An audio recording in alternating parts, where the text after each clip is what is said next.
കയറി ഈ മനുഷ്യന്റെ മുമ്പിൽ നിന്നിട്ട് ചോദിച്ചു, എവിടെടാ കടന്നു വെച്ചു. അപ്പൊ അയാൾ പറഞ്ഞു, എന്നെ നോക്കണ്ടടാ ദേന്ന് പറഞ്ഞു മരത്തിന്റെ ചോട്ടൊക്കെ ഇങ്ങനെ കാണിച്ചു കൊടുത്തു. ഒരു മരത്തണൽ കീഴേ ഒരുവനുണ്ടേ, ഊടുമുണ്ടു മൂടുത്ത് കൊണ്ടുറങ്ങുന്നുണ്ടേ. ഒരുങ്ങിക്കോ ഇതാ കള്ളൻ അടുത്തിട്ടുണ്ടേ, ഉറങ്ങുന്ന ഗഫന്തിയെ അവരും കണ്ടേ. പകലതിലിവൻ വന്നിട്ട് ഉറങ്ങിടും കാട്ടിൽ, പതിവ് പുലയിൽ വന്നിറങ്ങിടും നാട്ടിൽ. പഹയന പിടിക്കണം തരമുള്ള മട്ടിൽ, ഒരു കയറെടുത്ത് കൊണ്ടവരും വന്നേ. ഒരുന്നു ആ പന്തിയെ പിടിക്കുവാനേ. ഒരു കയറെടുത്ത് കൊണ്ടവരും വന്നേ. ഒരുന്നു ആ പന്തിയെ പിടിക്കുവാനേ.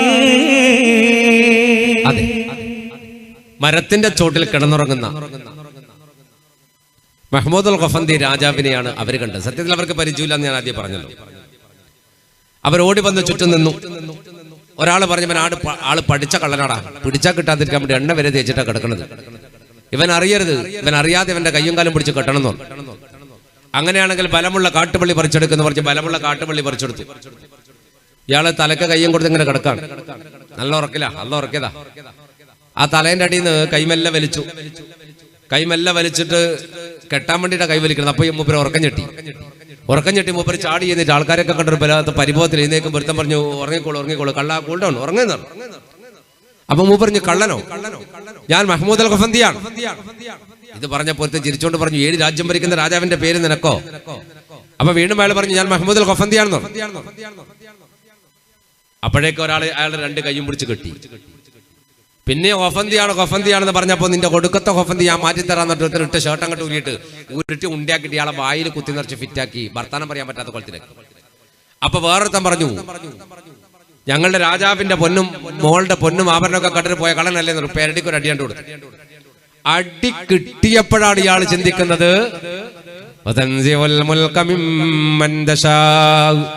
അള്ളാഹുവിന്റെ അധികാരത്തെ ഊരുകയാണോ? അപ്പോഴേക്ക് 2ാമത്തെ അടിയും കിട്ടി. കൊണ്ടുപോയി രാജകൊട്ടാരത്തിലേക്ക് അവർ അടിച്ചു.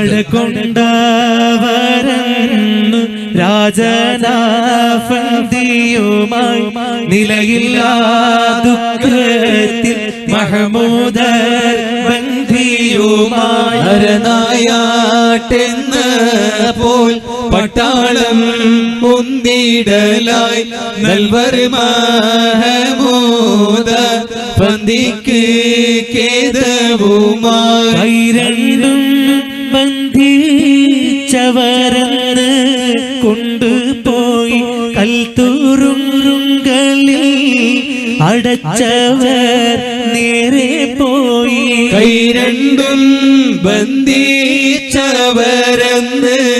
കൊണ്ടുപോയി കൽത്തുറുങ്കളിൽ അടച്ചവർ നേരെ പോയി. കലിയാലെ രാജനോടക്കാര്യം ഓതിടലായി കൈ രണ്ടും വെട്ടാൻ അവർക്കാജ്ഞയുമായി.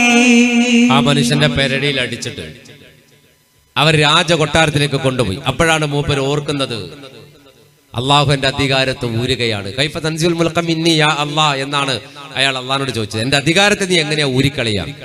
അതിനാണ് അള്ളാഹുവിന്റെ മറുപടി, ഇങ്ങനെയാണ് മഹ്മൂദേ, അധികാരത്തെ ഞാൻ ഊരുക. പടച്ചോൻ വിചാരിച്ചാൽ എല്ലാം കഴിയും. നേരെ കൊണ്ടുപോയി ജയിലിലിട്ടിട്ട് ഇവര് നേരെ രാജാവിന്റെ മുന്നിൽ പോയി. രാജാ പോച്ചടാ, തല വേണ്ടേ? പിന്നെ വേണ്ടാണ്ട്. കള്ളനെ കിട്ടിയോ? കിട്ടി. എന്ത് ജാതി കള്ളന രാജാവേ? എന്താ പിടിച്ചാ കിട്ടാണ്ടിക്കാൻ എണ്ണി തേച്ചിട്ടാ പഹയ കാട്ടിനുറങ്ങുക. നമ്മള് പിടിച്ച് കെട്ടിയിട്ട് കൊണ്ടുവന്ന് ജയിലിട്ടിട്ടുണ്ട്. ഇങ്ങോട്ട് കൊണ്ട നിങ്ങൾക്ക് കാണണമെന്ന് വെച്ചു. അപ്പൊ പറഞ്ഞു, എനിക്കോ? എന്റെ മകളുടെ ആഭരണം കട്ട കള്ളനെ എന്റെ മുന്നിൽ കൊണ്ടുവന്നാൽ ചിലപ്പോ എന്റെ ക്ഷമ തെറ്റിയിട്ട് കൊണ്ടെന്നോനെ ഞാൻ കൊല്ലുന്ന. അപ്പൊ ഒരുത്തനോട് പറഞ്ഞു, ഇയാൾക്ക് പിരാന്താണ്. രാവിലെ പറഞ്ഞ് കൊണ്ടുവന്നിട്ടില്ലേ കൊല്ലും, ഇപ്പൊ പറഞ്ഞ് കൊണ്ടുവന്നാ കൊല്ലും. രാജാ പറഞ്ഞു, കാവൽ നിൽക്കുന്ന കൊട്ടാരത്തിൽ കയറിയിട്ട് കക്കാൻ ധൈര്യം കാണിച്ച വൃത്തികെട്ട കള്ളൻ നാട്ടുകാർക്ക് മൊത്തം അടങ്ങാറാ. കൊട്ടാരത്തിൽ കയറി കക്കാൻ പറഞ്ഞ ചില്ലറ പണിയൊന്നുമല്ലല്ലോ. അതുകൊണ്ട് ഇനി അവൻ ജീവിതത്തിൽ കക്കാൻ പാടില്ല. അവന്റെ 2 കൈയും നാളെ വെട്ടണം എന്നാണ്. 2 കൈയും വെട്ടാൻ പറഞ്ഞു. കള്ളനാണെന്ന് തെളിഞ്ഞ് തൊണ്ടി മുതൽ പിടിച്ച് കുറ്റവാളിയാണെന്ന് തെളിഞ്ഞാൽ ഇസ്ലാമിക രാഷ്ട്രത്തിൽ ഇസ്ലാമിക നിയമപ്രകാരം 1 കൈ വെട്ടും ആദ്യം. രാജാവ് എന്താ പറഞ്ഞ 2 കൈയും നാളെ വെട്ടിയ ഇനി ജീവിതത്തിൽ ഇപ്പം കക്കാൻ പാടില്ല. അടച്ചോനെ. ഇവർ തിരിച്ചു വന്നു. മഹ്മൂദ് അൽ അഫന്തിയുടെ ജയിലിലെടുത്ത് വന്നിട്ട് പറഞ്ഞു, ഹലോ കള്ളാ, എടയിൽ ചൊറിയാനോ മാന്താനോ ഉണ്ടെങ്കിൽ ഇന്നെ മാന്തി ചൊറിഞ്ഞു വെച്ചോ, നാളെ 2 കൈയും പോകുന്നതാണ്. അപ്പൊ മൂപ്പരെന്തോ പറഞ്ഞ്, അപ്പൊ വായിൽ തുണിയുണ്ട്, വേറെ ഞാൻ തുണി എടുത്തു കൊടുക്കടാറ്. തുണി എടുത്തപ്പോ മൂപ്പര് നിങ്ങൾക്ക് എന്നെ മനസ്സിലായിട്ടില്ലെങ്കിൽ നിങ്ങൾ നിങ്ങളെ രാജാവിന്റെ മുന്നിൽ കൊണ്ടോ, അയാൾക്ക് എന്നെ മനസ്സിലാവുന്നു. അപ്പൊ വേറെ പറഞ്ഞു, ഇവനാൾ പഠിച്ച കള്ളം തന്നെടാ. രാജാവ് അവിടെ നിന്ന് പറയുന്നത് ഇവനിവിടുന്ന് കേട്ടു. എന്ത് കൊണ്ടുപോയോ കൊല്ലൂന്ന് പറഞ്ഞില്ലേ? നമ്മൾ കൊണ്ടുപോയിട്ട് നമ്മളെ കൊല്ലിക്കേണ്ട പരിപാടിയാണ്. നാളെ നമ്മൾക്കട കാണിച്ചു തരാറ്. അന്ന് രാത്രി മഹ്മൂദ് അൽ ഖഫന്തി രാജാവ് ജയിലിന്റെ അകത്ത് വെച്ച് നിശാ നിസ്കാരം കഴിഞ്ഞിട്ട് ഒരു പ്രതിജ്ഞ എടുത്തു, പടച്ചോനെ, മഹ്മൂദ് അൽ ഖഫന്തിയാണെന്ന് പറഞ്ഞിട്ട് ഞാൻ രക്ഷപ്പെടാൻ ആഗ്രഹിക്കണില്ല. കാരണം എന്താ അറിയോ? നിന്റെ അതിശീതത്തെ, നിന്റെ കഴിവിനെ, നിന്റെ കുദ്റത്തിനെ ഞാൻ ചോദ്യം ചെയ്തോണം. കേവലം ഒരു അടിമയായ ഞാൻ യജമാനനായ നിന്റെ തീരുമാനത്തെ ചോദ്യം ചെയ്തവനാണ് മഹാപാപിയാണ്. അതിന് അല്ലാഹുവേ, നീ നിശ്ചയിച്ചതിന്റെ 2 കൈയും മുറിക്കലാണെങ്കിൽ എനിക്കതിൽ പരിവേദനമൊന്നുമില്ല. അല്ലാഹ് മഹ്ശറിലേക്ക് വാക്കിയാക്കാണ്ട് എന്റെ കൈ മുറിയലോടുകൂടി എന്റെ തൗബ നീ പൂർത്തിയാക്കണം പടച്ചോനെ എന്ന് പറഞ്ഞിട്ട് അയാൾ നേരം വെളുപ്പിച്ചു. പിറ്റേന്ന് രാവിലെ ആ മനുഷ്യനെ മരുഭൂമിയിലേക്ക് കൈവെട്ടാൻ കൊണ്ടുപോയി. രാജാവ് വഴിക്ക് വന്നില്ല, അയാൾക്ക് വരേണ്ട ആവശ്യമില്ല, പട്ടാൾക്കാർ കൊണ്ടുപോയി. മരുഭൂമിയിലെ കരിങ്കൽ സ്തൂപമുണ്ട്, ഒരു കരിങ്കലിന്റെ തൂണുണ്ട്. ആ തൂണിന്റെ അടുക്കൽ ആ മനുഷ്യനെ കൊണ്ടുവന്ന് നിർത്തി. കണ്ണ് കറുത്ത തുണിയിട്ട് കെട്ടി, 2 കൈയും മണിബന്ധത്തിനടുക്കൽ ഒരു കെട്ടിട്ടു. ആ കരിങ്കൽ തൂണിന്റെ മേലേക്ക് വെപ്പിച്ചു. അടുത്ത സെക്കൻഡിൽ തന്റെ കൈ മുറിഞ്ഞു വീഴുമെന്ന് കൃത്യമായി അറിയുന്ന മഹ്മൂദ് അൽ ഖഫന്തി മനസ്സുകൊണ്ട് ദുആ ചെയ്തു, പടച്ചോനെ, വേദന ക്ഷമിക്കാൻ എനിക്ക് നീ തൗഫീക്ക് തരണം. പടച്ചോനെ, കൈ മുറിയലോടുകൂടി എന്റെ മഹാപാപം നീ പുറത്തു തരണം പടച്ചോനെ. അയാൾ 2 കൈയും കരിങ്കൽ തൂണിലേക്ക് വെച്ചു. ഒരു കുതിരപ്പുറത്ത് കറുത്ത ഗൗണിട്ട കൈവെട്ടുന്ന ആരാച്ചാർ അയാൾ അതിവേഗം വന്നു. 100 കണക്കിന് മനുഷ്യന്മാർ ഈ ദാരുണ രംഗം നോക്കി നിൽക്കുകയാണ്. കള്ളന്റെ കൈവിട്ടുകയാണ്. ആരാച്ചാർ കുതിരപ്പുറത്ത് താഴെ ഇറങ്ങി. അയാൾ പട്ടാളക്കാർ മാർക്ക് ചെയ്യപ്പെട്ട സ്ഥലമൊന്ന് നോക്കി 1 അടി വേക്കോട്ട് മാറി വായുവേഗത്തിൽ മുന്നോട്ട് വന്ന് തന്റെ കയ്യിലുള്ള കൊടുമൂർച്ച വാള് കൊണ്ട് ആഞ്ഞൊരു വെട്ട് ബിസ്മില്ലാ 2 കൈയും മുറിഞ്ഞ് മറുഭാഗത്തേക്ക് വീണു. അണപ്പല്ല് കൊണ്ട് മഹ്മൂദ് അൽ ഖഫന്തി കടിച്ചു പിടിച്ചു വേദന. എന്നാൽ വേദന സഹിക്കാനാവാത്തതാണ് അടുത്ത സംഭവം.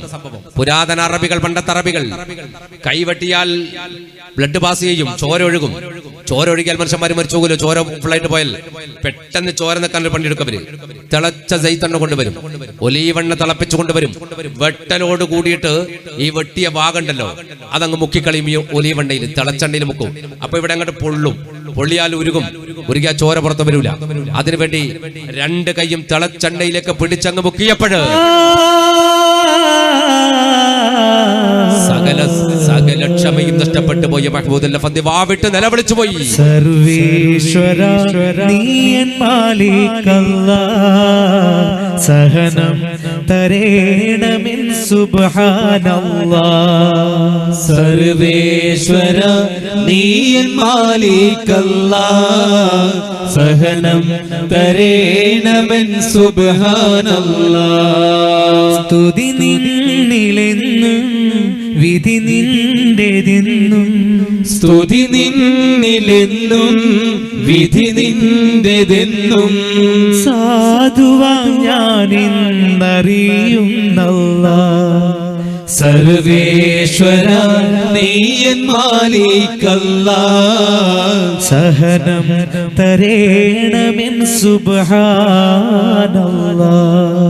അതിനിടയിൽ ആ സഹോദരൻ ഒരു ബക്കറ്റുമായിട്ട് വരുന്നുണ്ട്. ഇൻഷാ അല്ലാഹ് നിങ്ങളുടെ കഴിവിന്റെ പരമാവധി SKSF-ന്റെ നമ്മുടെ സഹോദരന്മാർ സംഘടിപ്പിച്ചൊരു പരിപാടിയാണ്.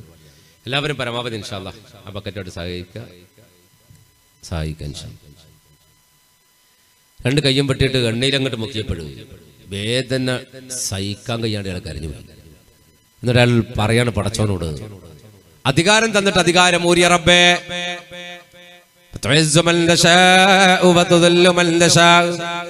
എനിക്ക് ഇസ്സത്ത് നൽകിയ പടച്ചോനെ, ഞാനിപ്പോൾ നിന്ദനാണ്, നീചനാണ്, കള്ളനാണ്, 2 കൈ മുറിക്കപ്പെട്ടവനാണ്. അയാളെ കൊണ്ട് ജയിലിനുള്ളിലിട്ടു. വൈദ്യന്മാര് വന്ന് പച്ചമരുന്നൊക്കെ വെച്ച് കെട്ടി. പൊള്ളിയെയും മുറിഞ്ഞയും വേദന, രണ്ട് വേദന സഹിക്കാൻ പറ്റുന്ന പൊള്ളിയ വേദന ഒരു ഭാഗം മരുന്നൊന്നും ഇയാളുടെ വേദന ശമിപ്പിക്കാനായില്ല. അവസാനം അയാൾ വേദന മറക്കാൻ വേണ്ടി ഒരു ഒറ്റമൂലി ചികിത്സ നടത്തി. ഏത് വേദനക്കും ഏറ്റവും നല്ല മരുന്ന് അലാ ബിദിക്രില്ലാഹി തത്മഇന്നുൽ ഖുലൂബ് എന്നാണ്. മനസ്സിന് സമാധാനവും ശാന്തിയും കിട്ടാൻ അള്ളാഹുവിന്റെ സ്മരണയിലേക്ക് പോക്കാണ് ഏറ്റവും നല്ലത്. അള്ളാഹുവിന്റെ സ്മരണയിൽ ഏറ്റവും നല്ലത് പടച്ചോന്റെ സ്മരണയിൽ അവന്റെ കലാമാണ് ഏറ്റവും നല്ലത് എന്ന് തിരിച്ചറിഞ്ഞ മനുഷ്യൻ. അങ്ങനെ അയാൾ ഹാഫിളായ മനുഷ്യനാണ്. ഖുർആൻ മുഴുവൻ മനപ്പാടാണ്. അയാൾ ജയിലിന്റെ അകത്ത് കയ്യിന്റെ വേദന മറക്കാൻ സകലവും മറന്ന് ഖുർആനിലേക്ക് അയാൾ വേദന മറക്കാൻ പൂങ്കാവാണ് പരിശേറും പൂങ്കാവാണ് പവിത്രത തിളങ്ങുന്ന താരാമരമാണ് പെരിയോന്റെ കലാമാണ് ഖുർആൻ പെരിയോന്റെ കലാമാണ് പെരിയോന്റെ കലാമാണ് ഖുർആൻ പെരിയോന്റെ കലാമാണ് അള്ളാഹുവിന്റെ കലാം. അതേറ്റവും അയാൾ എല്ലാം മറന്ന് ഖുർആൻ ഓതി. വേദന മാറാൻ ഏറ്റവും നല്ല പണി ഖുർആൻ. വിശുദ്ധ ഖുർആനിലേക്ക് മനസ്സ് കൊണ്ടുവന്നു. ലോകത്തെ ഭൗതികമായ ചുറ്റുപാടുകളെ മറന്നു. ഇലാഹിയ ചിന്തയിലേക്ക് കൽബേകീകരിച്ചപ്പോൾ കയ്യിന്റെ വേദന തൽക്കാലം അയാൾക്ക് ശമനം കിട്ടി. പിന്നെ അയാൾ ഖുർആൻ ഓതിക്കൊണ്ട് ജയിലിന്റെ ഉള്ളിൽ കൂടി. ഖുർആൻ തന്നെ പിന്നെ പണി വേറൊന്നുമില്ല. വിശുദ്ധ ഖുർആൻ ഇങ്ങനെ ഓതിക്കൊണ്ടിരിക്കുക. നമ്മളോ മൊബൈൽ ഇങ്ങനെ തോണ്ടിക്കൊണ്ടിരിക്കുക. ഇതപ്പം നമ്മളെ മെയിൻ പണി. പള്ളിയിൽ വരെ കുത്തിയിരുന്നിട്ട് തോണ്ടുന്ന ആൾക്കാണ്. ഓരെല്ലാം മരിച്ച് കബറിൻ്റെ അകത്ത് കടന്നിട്ട് കല്ല് തോണ്ടും. വാട്സപ്പ് കിട്ടുമോ നോക്ക്. അങ്ങനത്തെ ചില വൃത്തികെട്ട ടീമുണ്ട്. അപ്പോ മൂപ്പരിങ്ങനെ ഖുർആൻ ഓതി ഓതി ഓതി ഓതി ഓതി ഓതി ജയിലിനുള്ളിൽ കൂടി. ഇടക്കിടക്ക് വൈദ്യന്മാർ മരുന്നൊക്കെ വെച്ചോണ്ട് കൊടുക്കും. പിന്നെയും ഖുർആൻ തന്നെ. മരുന്നൊന്നും മൂപ്പർക്ക് പ്രശ്നമല്ല, ഖുർആൻ തന്നെ. അപ്പൊ ആ കൊട്ടാരത്തിലാണ് ആരുള്ളത്? ഇയാൾ പെണ്ണ് കാണാന്ന് പറഞ്ഞ സുഹറ ഉള്ളത്. ഇയാൾ പെണ്ണ് കണ്ടിട്ടില്ല, സുഹറ ഇയാളെ കണ്ടിട്ടില്ല. സുഹറാന്റെ ബാപ്പ ഒരു പണിയെടുത്തു. കല്യാണം കഴിക്കുന്ന ഭർത്താവ് ഹാഫിളായതുകൊണ്ട്, ഖുർആൻ മനപ്പാടമുള്ള മനുഷ്യനായതുകൊണ്ട് തന്റെ കുട്ടിയും ഖുർആൻ എന്ന് പഠിച്ചാൽ ഭർത്താവിനും ഭാര്യക്കും ഖുർആൻ ഉണ്ടെങ്കിൽ പിന്നെ ഒരു റാഹത്ത് ഉണ്ടാവുമല്ലോ. ഖുർആൻ ഹാഫിൽ നിങ്ങൾക്ക് ഹാഫിളായ എന്റെ ഭാര്യ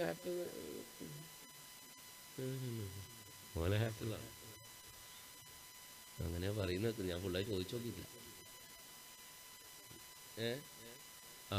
ഫാത്തിയും കുലൂദ് റബ്ബിനാസും അങ്ങനെയാണെങ്കിൽ അമ്മയല്ല ഏതായാലും നല്ല നിർദ്ദേശിച്ചിട്ട് കൊടുക്കട്ടെ ഇൻഷാ അല്ലാഹ്.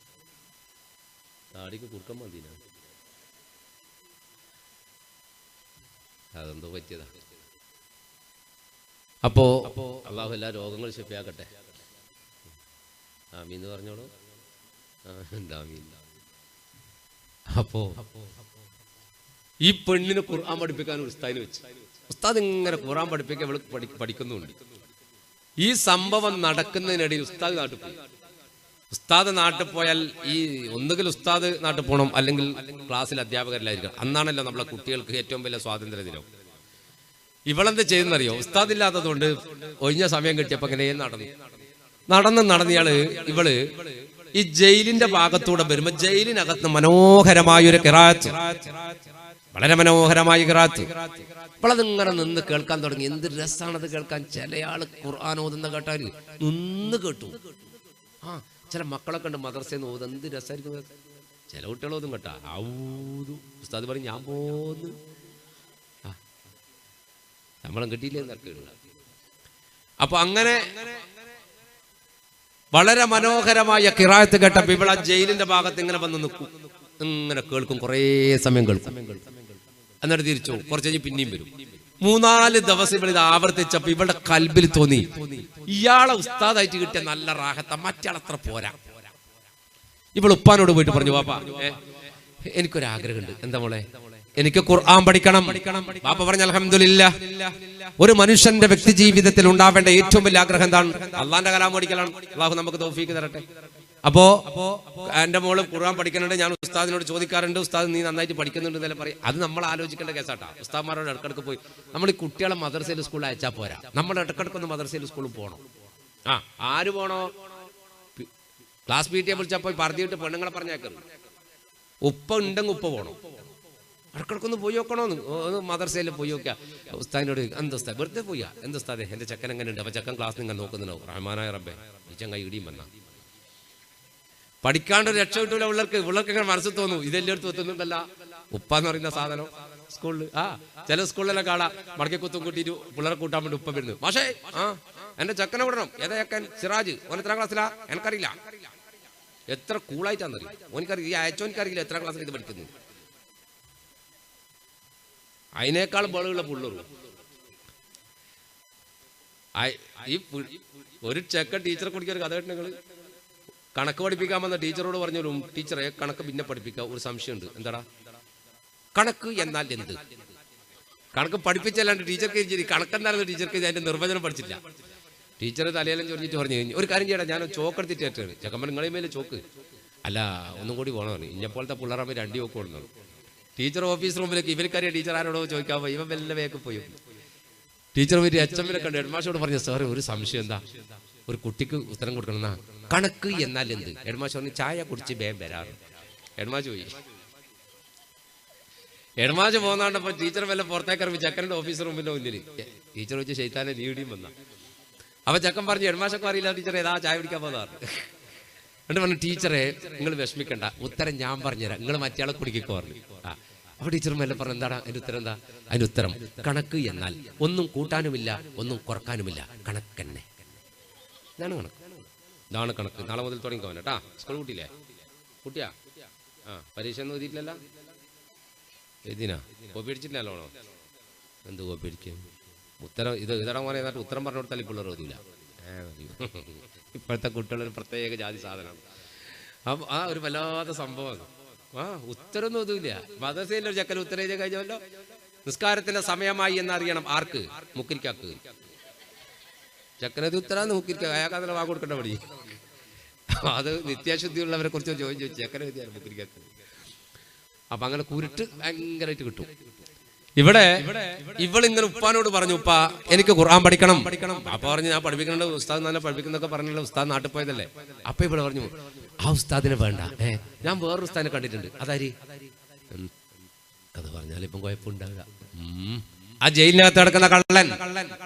രാജാവ് ചിരിച്ചോണ്ട് പറഞ്ഞ കള്ളൻ ഉസ്താദാക്കിട്ട് പൊന്നാര മോളെ ഉസ്താദ് ഇന്നെ കക്കാൻ പഠിപ്പിച്ചിട്ട് ഉസ്താദ് ശിഷ്യത്തിൽ കൂടി മൊത്തം കക്കേണ്ട പരിപാടിയാ. നടക്കൂല. നിന്നെ നാട്ടിൽ പോയി ഉസ്താദില്ലേ, അയാൾ മതി പോകാറുണ്ട്. അല്ലപ്പോ അയാളെ കിറാത്ത്, ഇയാൾ ഭയങ്കര രസമുള്ള കിറാത്ത, ഇത് ഭയങ്കര അടിപൊളിയാണ്. എടി ആ മനുഷ്യൻ വരും, അയാൾ മതി. ഇനിയിപ്പോ അയാൾ വന്നിട്ടില്ലെങ്കിൽ അന്നേരം നോക്കാം, ഇപ്പൊ നീ പോകുന്നു. അയാൾ വന്നിട്ടില്ലെങ്കിൽ നോക്കാന്ന് പറഞ്ഞല്ല. അപ്പൊ ഇവൾ തീരുമാനിച്ച അയാൾ വരാൻ പാടില്ല, അയാൾക്ക് പാര വെക്കണം. ഉസ്താദിന് പാര വെക്കണോ? നമ്മൾ ഇടക്കിടക്ക് വെക്കുന്നത് ഓൾ ഒരിക്കൽ വെച്ചിട്ട് കേട്ടാ, അത് കിടക്കാൻ പറഞ്ഞുതരാം. പാര വെക്കാൻ തീരുമാനിച്ച് ഇവളെന്ത് ചെയ്ത, ഒരു കത്തെഴുതി ആ നാട്ടിൽ പോയി ഉസ്താദിന് ഒരു എഴുതിയിട്ട് നല്ല ഉഷാറായിട്ട് ഒട്ടിച്ചിട്ട് പട്ടാളക്കാരനെ വിളിച്ചു, കേട്ടോടാ ഇതെന്റെ നാട്ടിൽ പോയി ഉസ്താദിന്റെ പൊര അന്വേഷിച്ച് വിളിച്ച് അവിടെ കൊണ്ടു കൊടുക്കാൻ. ഇവൻ ചോദിച്ചു, എന്താ കത്തിൽ വിവരം? കത്തിലെന്താ വിവരം എന്ന് നിന്നോട് പറഞ്ഞാൽ പിന്നെ കത്ത് എഴുതേണ്ട ആവശ്യമുണ്ടോ? പൊട്ടാ കത്തങ്ങാൻ നീ പായ്ച്ചെന്റെ കണ്ണിയാൻ കുത്തി പൊട്ടിക്കുവാറും അവൻ ഇത് കത്തുകൊണ്ട് കൊടുക്കാറുണ്ട്. ഇവൻ അന്വേഷിച്ച് പോയി ഉസ്താദിന്റെ നാട്ടിൽ. ഉസ്താദിന്റെ നാട്ടിൽ പോയി ഉസ്താദിന്റെ പൊരയൊക്കെ കണ്ടുപിടിച്ച് ഡോറിന് പോയി തട്ടി. ഡോറിന് തട്ടുമ്പോൾ ഉസ്താദും ഭാര്യയും മക്കളും ഒന്നിച്ച് ഭക്ഷണം കഴിക്കാതിരിക്കാണ്. ഭാര്യ പറഞ്ഞ് ആരോ വാതിൽ കൂട്ടുന്നുണ്ടെന്ന്. മൂപ്പര് വന്ന് വാതിൽ പറഞ്ഞു, അസ്സലാമു അലൈക്കും. വഅലൈക്കും അസ്സലാം. ഒരു കത്തുണ്ട്, ഞാൻ കൊട്ടാരത്തിന് വരികയാണ്, സൂറ തന്നതാണ്. ഞാൻ 2 ദിവസം ലേറ്റ് ആയി പോയി, അതുകൊണ്ടായിരിക്കും. ശരി നിങ്ങൾ പോയിക്കോളൂ, ഞാൻ തൊട്ടടുത്ത വണ്ടിക്ക് അങ്ങോട്ട് വന്നോളാം, ഞാൻ വൈകുന്നേരം നമുക്ക് കൊട്ടാരത്തിൽ നിങ്ങൾ പോയിക്കോ. ഇയാളെ പറഞ്ഞേച്ച് അതുകൊണ്ട് ഉസ്താദ് ഈ കത്തിങ്ങനെ വിളിച്ചിട്ട് ഭാര്യയോട് പറഞ്ഞു, കണ്ടില്ലടി പഠിക്കാൻ താല്പര്യമുള്ള കുട്ടികളാണ്, അതുകൊണ്ടാണ് ഒരു ദിവസം ലേറ്റ് ആയപ്പോ കത്ത് കണ്ട എന്ത് നല്ല മോളാ. അപ്പൊ ഭാര്യ പറഞ്ഞ്, വർത്താനം പറയാണ്ട് അത് പൊട്ടിച്ചോക്കുകയാണ്. അതിൻ്റെ ഉള്ളിൽ എന്താ വിവരം നോക്കുന്നു. ഉസ്താദ് എന്ത് വിവരോ വേം വരണം എന്നിട്ട് കത്ത് അത്രേ ഉള്ളൂ. ഉസ്താദ് പൊട്ടിച്ചു പാവോ, പൊട്ടിച്ചിങ്ങനെ നോക്കി. ആദ്യം ഉസ്താദ് ചിരിച്ചോണ്ടും വായിച്ച്. അവസാനം ഉസ്താദ് നെഞ്ചത്തൊരടി, എന്റെ റബ്ബേ എഴുതിയിടട്ടെ കത്ത് ബിസ്മിയാലെ ഉസ്താദ് അറിഞ്ഞിടാനായി പറഞ്ഞിടാം ഞാനേ. എഴുതിയിടട്ടെ കത്ത് ബിസ്മിയാലെ ഉസ്താദ് അറിഞ്ഞിടാനായി പറഞ്ഞിടാം ഞാനേ. സുഖമാണെന്നറിഞ്ഞു സന്തോഷിക്കട്ടെ, സൗഖ്യം ഞങ്ങളിലില്ല അറിയിക്കട്ടെ. സുഖമാണെന്നറിഞ്ഞു സന്തോഷിക്കട്ടെ, സൗഖ്യം ഞങ്ങളിലില്ല അറിയിക്കട്ടെ. എഴുതിയിടട്ടെ കത്ത് ബിസ്മിയാലെ ഉസ്താദ് അറിഞ്ഞിടാനായി പറഞ്ഞിടാം പറഞ്ഞിടാം ഞാനേ. എഴുതിടട്ടെ കത്ത് ബിസ്മിയാലെ ഉസ്താദ് അറിഞ്ഞിടാനായി പറഞ്ഞിടാം ഞാനേ. കള്ളൻ വന്നു നാട്ടില് കയറി കൊട്ടാരത്തില് കൊണ്ടുപോയെന്നാഭരണം കല്യാണപ്പുടവകളും. കള്ളൻ വന്നു നാട്ടില് കയറി കൊട്ടാരത്തില് കൊണ്ടുപോയ ആഭരണം കല്യാണ പുടവകളും. ഉസ്താദിനെയാണ് സംശയമെല്ലാവർക്കും, ഇനി ഇങ്ങു വന്നിടല്ലേ നിങ്ങൾ മാറിക്കഴിഞ്ഞിടണേ. എഴുതിടട്ടെ കത്ത് ബിസ്മിയാലെ ഉസ്താദ് അറിഞ്ഞിടാനായി പറഞ്ഞിടാം ഞാനേ. പ്രിയപ്പെട്ട ഉസ്താദേ, നിങ്ങൾക്ക് കുടുംബത്തിനും സുഖമാണ് എന്ന് ഞാൻ വിശ്വസിക്കുന്നു. എനിക്കും കുടുംബത്തിനും ഇവിടെ സുഖമാണ്. ഉസ്താദ് നാട്ടിൽ പോകുമ്പോൾ കൊട്ടാത്തൊരു സംഭവം നടന്നല്ലോ. കള്ളം കയറി എല്ലാം കട്ടുണ്ടി. എന്നാൽ ഉസ്താദെ ഇതുവരെ ആരെയും പിടിച്ചിട്ടില്ല, കള്ളനെ ഇതുവരെ പിടിച്ചിട്ടില്ല. ഇപ്പോൾ ഇവിടെ എല്ലാവർക്കും ഒരു സംശയമുണ്ട്, കൊട്ടാരത്തിൻ്റെ അകത്തളം കൃത്യമായി പരിചയമുള്ള ഉസ്താദ് അതെടുത്തിട്ട് പോയോ. അതുകൊണ്ട് ഇവിടെ രാജാവ് പട്ടാളക്കാരെ വിളിച്ച് പറയുന്നൊരു വർത്താനുണ്ട്, ഉസ്താദ് വന്നാൽ ഉസ്താദിന്റെ 2 കൈയും വെട്ടണം. അതുകൊണ്ട് പൊന്നാർ ഉസ്താദെ നിങ്ങൾ ഈ ബൈക്ക് വരണ്ട, എനിക്ക് നിങ്ങളോട് സ്നേഹമുള്ളതുകൊണ്ട് പറയാം, നിങ്ങൾ വരണ്ട, നിങ്ങൾ നിങ്ങളെ പുറക്കും നിൽക്കണ്ട, പട്ടാളക്കാർ അങ്ങോട്ട് അന്വേഷിച്ച് വരും, അതുകൊണ്ട് അവിടെ നിന്ന് നാട് വിട്ടാത്ത നിങ്ങൾക്ക് അല്ലേ. ഉസ്താദ് ഇങ്ങനെ നെഞ്ചത്ത് തടിയിട്ട് പറഞ്ഞു, എൻ്റെ ഉമ്മ എടി ഞാൻ എന്നോട് പറഞ്ഞിട്ടില്ലേ, ഭാര്യയോട് വെച്ച് പറഞ്ഞിട്ടില്ലേ, ഞാൻ വരുമ്പോ അവിടെ കള്ളം കയറിയ കഥ. ഇപ്പൊ അവിടെ എല്ലാവർക്കും സംശയം ഞാനത് എടുത്തു എന്നാ, പെണ്ണുങ്ങ വെച്ച് ഇങ്ങനെ അറിയാണ്ട് എടുത്തു പോയിനാ. രാജാ പറഞ്ഞു അല്ല, ഇയാൾ പറഞ്ഞു നീ തോന്നിയാസം പറയണ്ട, എടുത്തിട്ടുണ്ട് ഇങ്ങോട്ടല്ലേ കൊണ്ടുവരേണ്ടത്, ആണുങ്ങളെ കാര്യമാണ് വരുന്ന വയ്ക്ക് എവിടെയല്ലേ ഉള്ളതെന്ന് പറയാമെങ്കിലല്ല. അപ്പൊ പറയുക പെണ്ണ് ഖുർആൻ പഠിപ്പിച്ചതിന്റെ കൂലി കിട്ടിയ പെണ്ണിന് ഖുർആൻ പഠിപ്പിച്ചതിന്റെ കൂലി കിട്ടി. ഓള് വിവരം അറിയിച്ചുകൊണ്ട് നാട് വിടാനൊക്കെ സമയം കിട്ടിയല്ല പട്ടാളക്കാർ വരുന്നതിന് മുമ്പ്. അതുകൊണ്ട് അള്ളാഹു ആ പെണ്ണിന് അഹമ്മത്തും ബർക്കത്തൊക്കെ കൊടുക്കട്ടെ, പൊട്ടിയെടുത്ത് വിട്ടോന്നാണ്. വാതിലെല്ലാം പൂട്ടി എല്ലാ സാധനം എടുത്ത് ഉസ്താദും മക്കളും ഭാര്യയിലും കൂടി മുറ്റത്തിറങ്ങിയ പയലവക്കാർ അത് ഉസ്താദ് എവിടെയാ പോകുന്നത്. ഉസ്താദ് പറഞ്ഞു ഞാൻ കുറച്ച് അപ്പുറത്ത്, അല്ലെങ്കിൽ അപ്പുറത്ത് എന്ന് പറഞ്ഞാൽ എവിടെയാ ഉസ്താദെ, അത് അതിന്റെ അപ്പുറത്ത്. ഉസ്താദ് മനസ്സുകൊണ്ട് പറഞ്ഞു അറിഞ്ഞിട്ട് വേണം നമുക്ക് എനിക്ക് പറഞ്ഞു കൊടുത്ത് എൻ്റെ കഥ അല്ലേ. വീണ്ടും ഒരുത്തൻ നിർബന്ധിച്ചു വെച്ചു. ഉസ്താദ്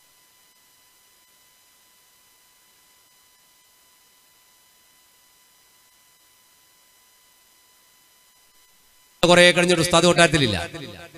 ഇവൾ ഉപ്പാനോട് പോയിട്ട് പറഞ്ഞു, ബാപ്പ എനിക്ക് ഖുർആൻ പഠിക്കാൻ മുട്ടിയിട്ട് നിൽക്കാൻ കഴിയുന്നില്ല. ഉപ്പ പറഞ്ഞു ഉസ്താദ് ഇവിടെ പോയി, അയാൾ വന്നിട്ടില്ലേ ചോദിച്ചു. അപ്പൊ ഇവള് പറഞ്ഞു അയാൾ അങ്ങനെ തന്നെ പോയാൽ പേരത്തെല്ലാം കുറവ് തന്നെയാണ്. മനസ്സുകൊണ്ട് പറഞ്ഞ പാവ ഇനി ബൈക്ക് വരൂല. അവർ 2 പട്ടാളക്കാരെ വിളിച്ചിട്ട് പറഞ്ഞു, ഇവളെ ഖുർആൻ പഠിപ്പിക്കുന്ന ഉസ്താദിന്റെ നാട്ടിൽ പോയോ കൊടക്കുന്ന സുഖമില്ലേ, പഞ്ചൊന്ന് പോയി നോക്കിയിട്ട് പറഞ്ഞു. ഇതാ മുൻകൂട്ടി കണ്ടിട്ട് ഇവള് പറഞ്ഞു ആ പോരയിൽ നിൽക്കണ്ടാന്ന്. അത്ര ബോളുണ്ടി പണി ഇവക്ക് എന്നല്ല മൊത്തത്തിൽ. അപ്പോ ഇവരന്വേഷിച്ച് തിരിച്ചു വന്നിട്ട് പറഞ്ഞു അയാൾ നാട് വിട്ട് അവിടെ ഇല്ലാന്ന് പറഞ്ഞു. ഇനിയിപ്പോ എന്താ ചെയ്യാന്ന് വെച്ചു. അപ്പൊ ഇവള് പറഞ്ഞു ഇനി ആലോചിക്കാണെന്നില്ല ഉപ്പ, നല്ല ഉസ്താ കള്ളൻ നല്ല കിറാത്താന്ന്. മന്ത്രിമാരെ വിളിച്ച് ചോദിച്ചപ്പോൾ മന്ത്രിമാര് പറഞ്ഞു രാജാവേ നിങ്ങളെ പെൺകുട്ടി പറഞ്ഞ കാര്യമാണ്. പ്രധാനമന്ത്രി പറഞ്ഞു ഞാൻ യാദർച്ഛികമായി 1-2 തവണ അതുവഴി പോയപ്പോ ജയിലിന്റെ അകത്ത് മനോഹരമായി കിറാത്ത് കേട്ടിട്ടുണ്ട്. ഖുർആൻ പഠിക്കാനല്ലേ പറഞ്ഞോടുക്ക് സമ്മതിക്കുകയാണ്. മന്ത്രി നീ പോയിട്ട് ആ കള്ളനോട് സംഗതി പറയാറ്. മന്ത്രി പോയി, ഹലോ കള്ള, നീ ആള് ഭാഗ്യവാനായ കള്ളൻ.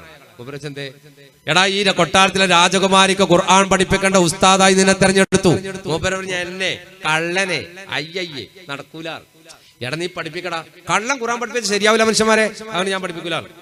അപ്പൊ ഈ മന്ത്രി പറഞ്ഞു നീ ഖുർആൻ പഠിപ്പിച്ചാല് നിന്നോട് രാജാവിന് ദയ തോന്നും, ഒരു ഇഷ്ടം തോന്നും, അപ്പൊ നിന്നെന്താക്കും വിടും, എങ്കിൽ നാട്ടിൽ പോയി കൂടി വെച്ചു.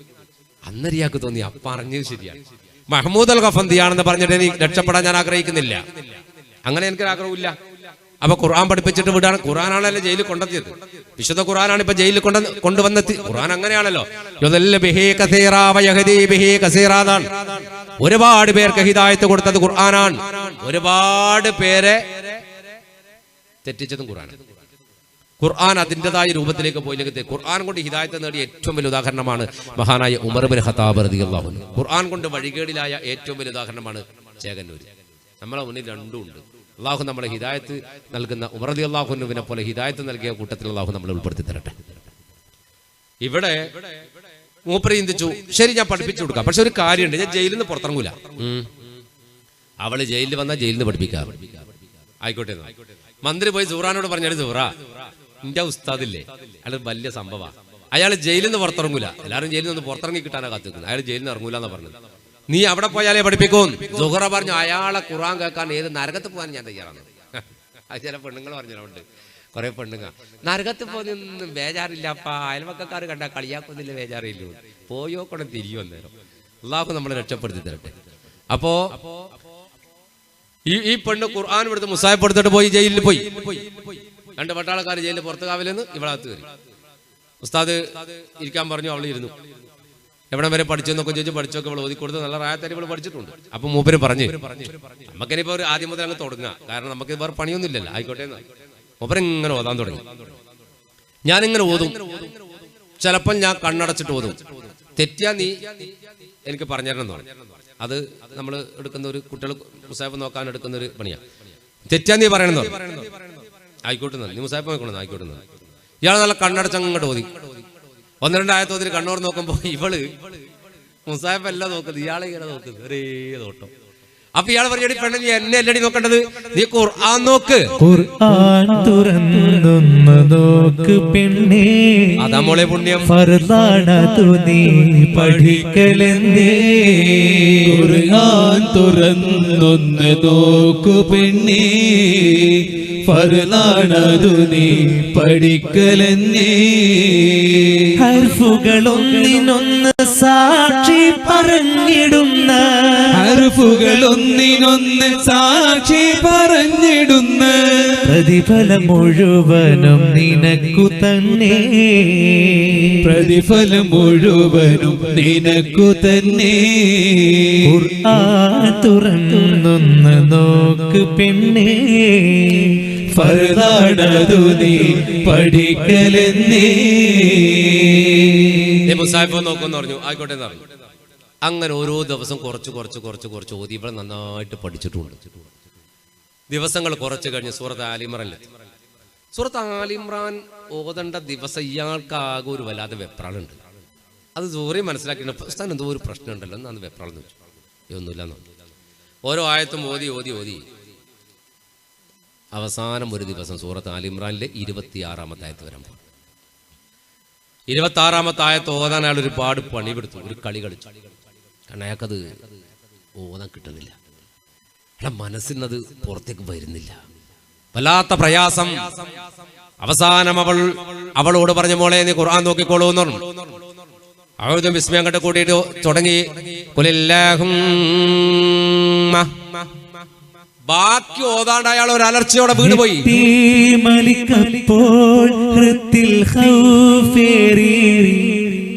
പെട്ടെന്നായി ബോധം നശിച്ചവരും ചീറി. കണ്ടു ഇത് രാജകുമാരി നീറി, കൊല്ലും വ്യഥയാലെ വീളിച്ചവളും വീതി. നയനങ്ങളടങ്ങന്നേ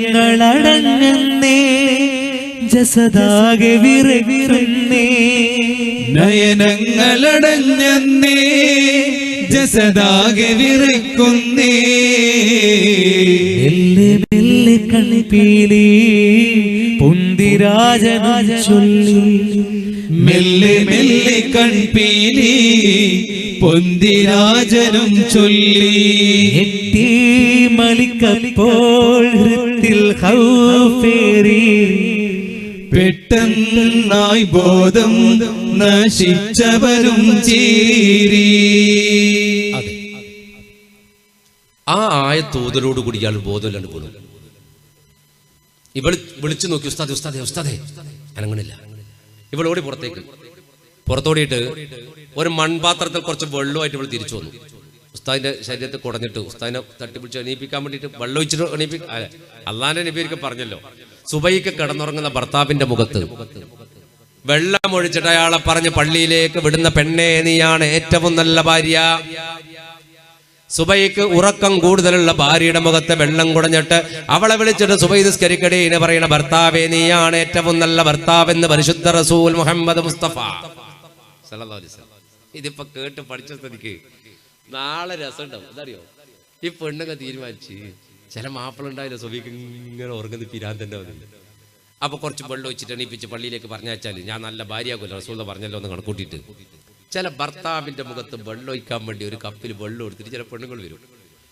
വെള്ളം ഒഴിച്ചാൽ ഒഴിച്ച പെണ്ണിന് പിറ്റേന്ന് അസർ വരെ നിസ്കരിക്കണ്ട, കാരണം നമുക്ക് ബോധം ഉണ്ടാവില്ല. ഈ ബോധമില്ല സംസ്കാരമുള്ളൂ. ഒരൊറ്റ ചവിട്ടായിരിക്കും അടുക്കളയിൽ അന്ത്യവിശ്രമം കൊള്ളു. ആ പെണ്ണ് എന്താണ് ആര്? മാപ്പിള. അപ്പൊ ഉസ്താദിന്റെ മുഖത്ത് വെള്ളം കുറഞ്ഞിട്ട് എഴുന്നേൽപ്പിക്കാൻ ഇവള് വെള്ളം എടുത്തിട്ട് വന്നു. അപ്പൊ ഇവിടെ ഇപ്പൊ ഇങ്ങനെ കാണുന്നുണ്ട്, ഇവള് രാജകുമാരിയല്ലേ, ഇവർക്ക് വെള്ളം എന്തിനാ? കള്ളന് പട്ടാളക്കാരില്ലേ, ഇവിടെ പണിക്ക് പോണത് രാജാ ബേക്കത്താനോ ഉപ്പ വന്ന്. ഉപ്പ ജയിലിന്റെ വാതിലിന്റെ അടുത്തെത്തുമ്പോ ഇവളകത്ത് ഉസ്താദിന്റെ അടുത്തെത്തിയിട്ടുണ്ട്. പെട്ടെന്ന് വിളിച്ചു സുഹ്റ. ഞെട്ടിപ്പോയ പെണ്ണ കയ്യിൽ പാത്രം വീണ് പൊട്ടി. ഉപ്പ വിളിച്ചിങ്ങോട്ട് പാടി, കള്ളന് വെള്ളം കൊടുക്കാൻ പട്ടാളക്കാരൻ, നീ എന്തിനാ പണിയെടുക്കാൻ പോണത്?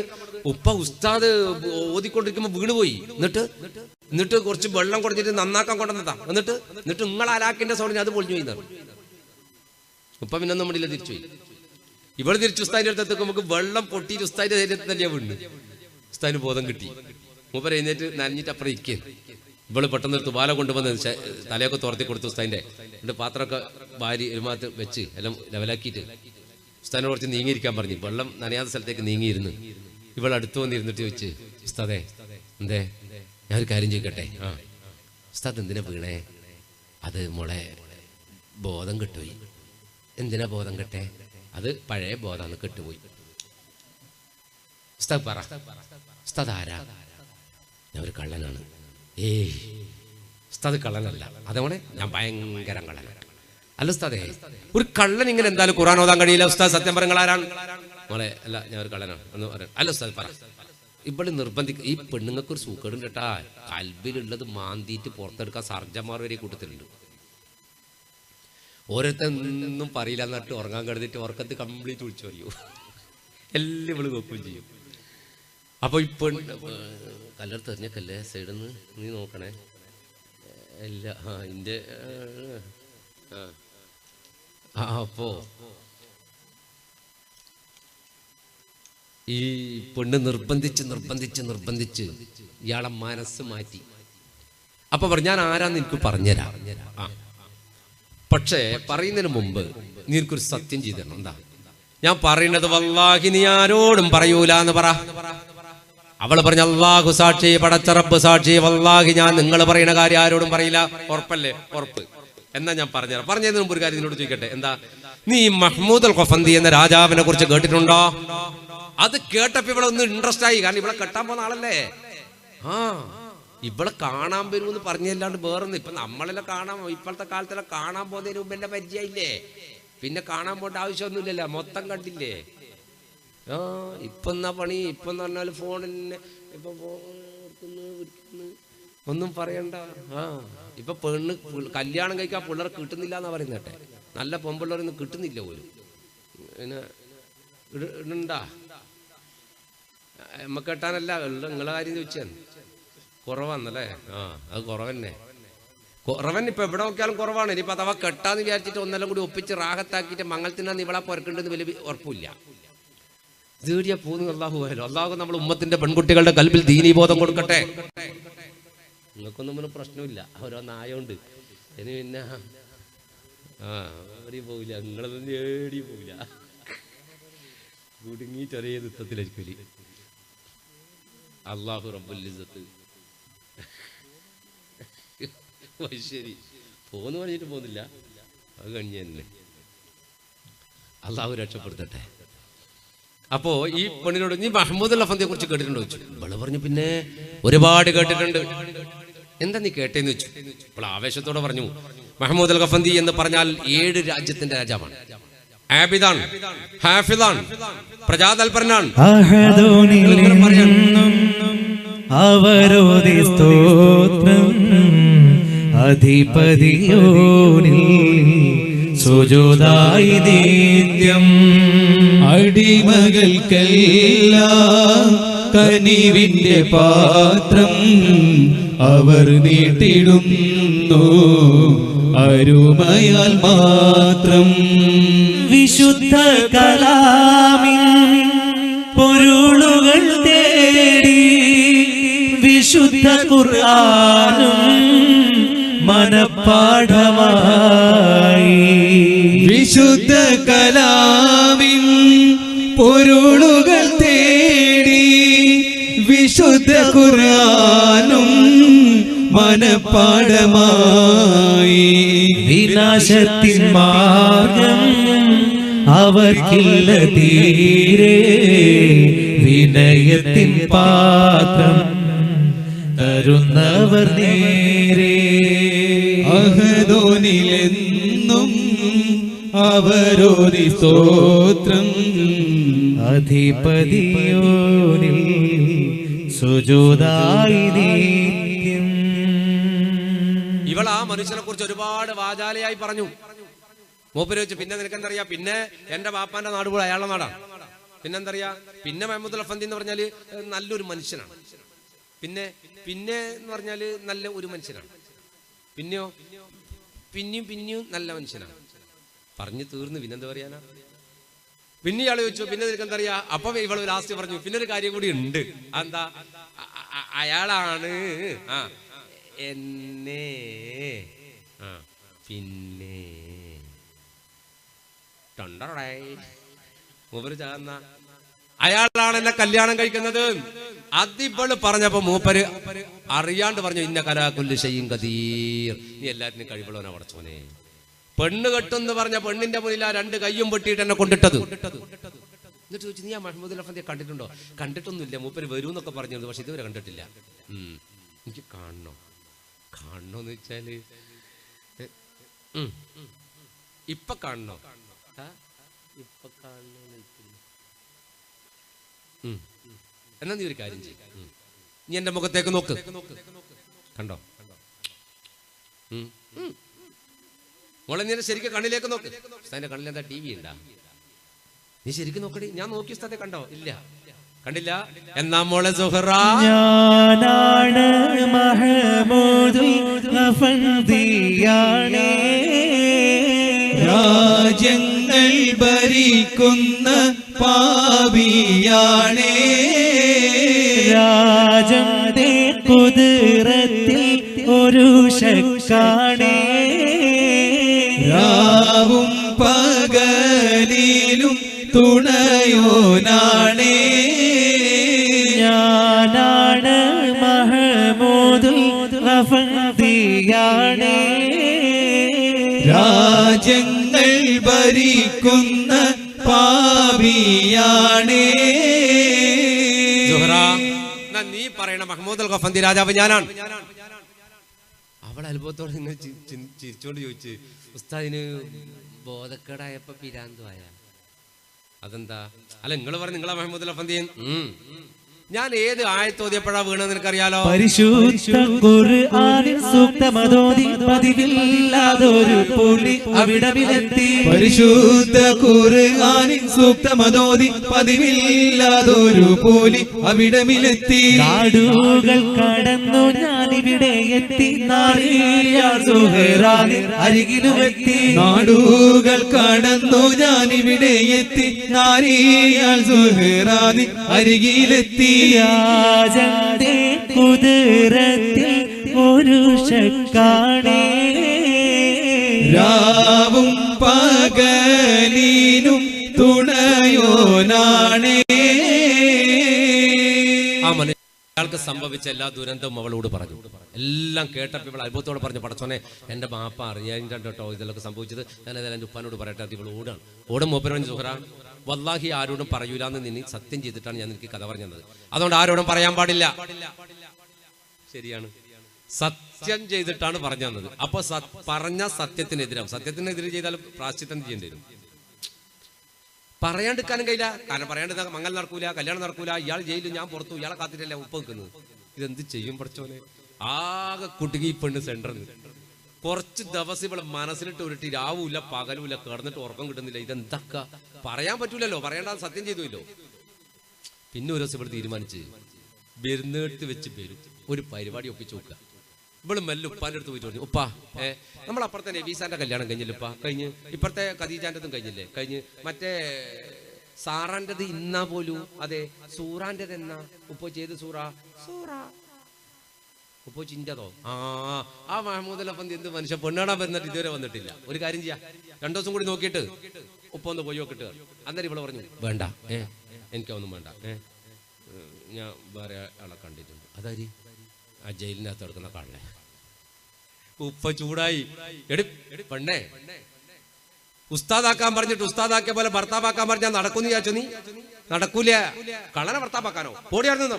ഇവിടെ പറഞ്ഞു എനിക്ക് അയാളെ മതി, വേറെ ആളെയും വേണ്ട. എടി എനിക്കെന്താ പ്രാന്തുണ്ടോന്ന് വെച്ചു. ഒരു പ്രാന്തത്തി അല്ലാണ്ട് ജയിലിൽ കിടക്കുന്ന ഭർത്താവ് മനുഷ്യനെ കള്ളനെ ഭർത്താവായി വേണമെന്ന് പറയോ? സ്വഭാവമുള്ള പെണ്ണ് പറയോ?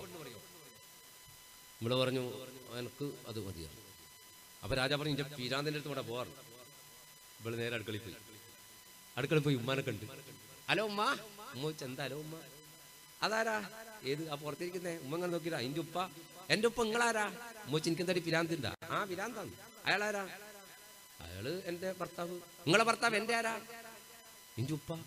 എന്റെ ഉപ്പ നിങ്ങളാരാ? പെണ്ണെന്താ പിരാന്ത്? എന്റെ ഭർത്താവ്. നിങ്ങളെ ഭർത്താവ് എന്റെ ആരാ? എന്റെ ഉപ്പ. ഇവിടെ ചൊറപ്പാണോ? ഉമ്മാക്ക് സംശയം അല്ലേ? ഞാനും പെട്ടെന്ന് ചോദിച്ചാൽ സംശയിക്കൂലേ? അതെ, ഭർത്താവ് എൻ്റെ ഉപ്പ. എന്തേ? എന്നാൽ നിങ്ങളെ ഭർത്താവ് എൻ്റെ ഉപ്പാനോട് ഞാൻ ഒരു കാര്യം പറഞ്ഞിട്ടുണ്ട്, പോയി ശരിയാക്കിയിട്ട് പറഞ്ഞു. ഉമ്മാക്കൊന്നും തിരിച്ചിട്ട് ഉമ്മ വല്ല പോയി നോക്കുമ്പോൾ ഉപ്പ അങ്ങനെ ചൂടിലിരിക്കരുത്. പാവം ബാക്കിൽ നിന്ന് ഉമ്മ വിളിക്കാനും പറ്റൂല, വിളിച്ചാൽ ഗുൽമാലും ആവും. മെല്ലെ വിളിച്ച്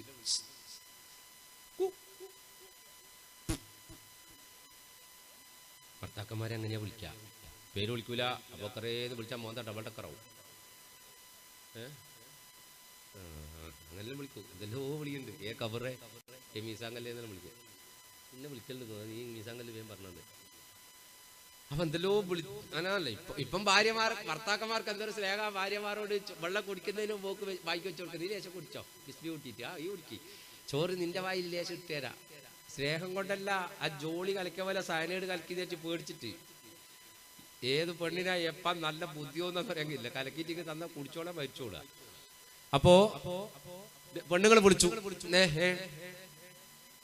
സുഹറ എന്തോ പറഞ്ഞോ? സുഹറേ നിന്റെ മോളോ? അവൾക്ക് പ്രാന്താടിയെന്നോ? എന്തേ? അല്ല എനിക്കും തോന്നി നിങ്ങൾ എന്തെല്ലോ പറയുന്നുണ്ട് പറഞ്ഞു. അപ്പൊ റൂമിൽ നിന്ന് ഒരു പാട്ട്. ഇയാൾ ചാടി എന്നിട്ട് സുഹറ പാട്ട് പാടുന്നു. പോയി നോക്കുമ്പോ ബെഡ്മ കിടന്നിട്ട് തുള്ളിയിട്ട് പാട്ട്. രാജാവാകെ കുടുങ്ങി.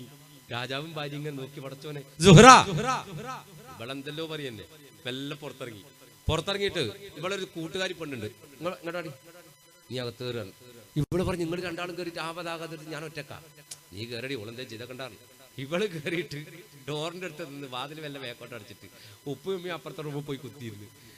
സൂറ നോക്കുമ്പോ ഉപ്പയും ഇല്ല, ഇവളേ ഉള്ളൂ. സൂറ പറഞ്ഞു ഇങ്ങോട്ട് വാ. ഓള് പറഞ്ഞു വേണ്ട.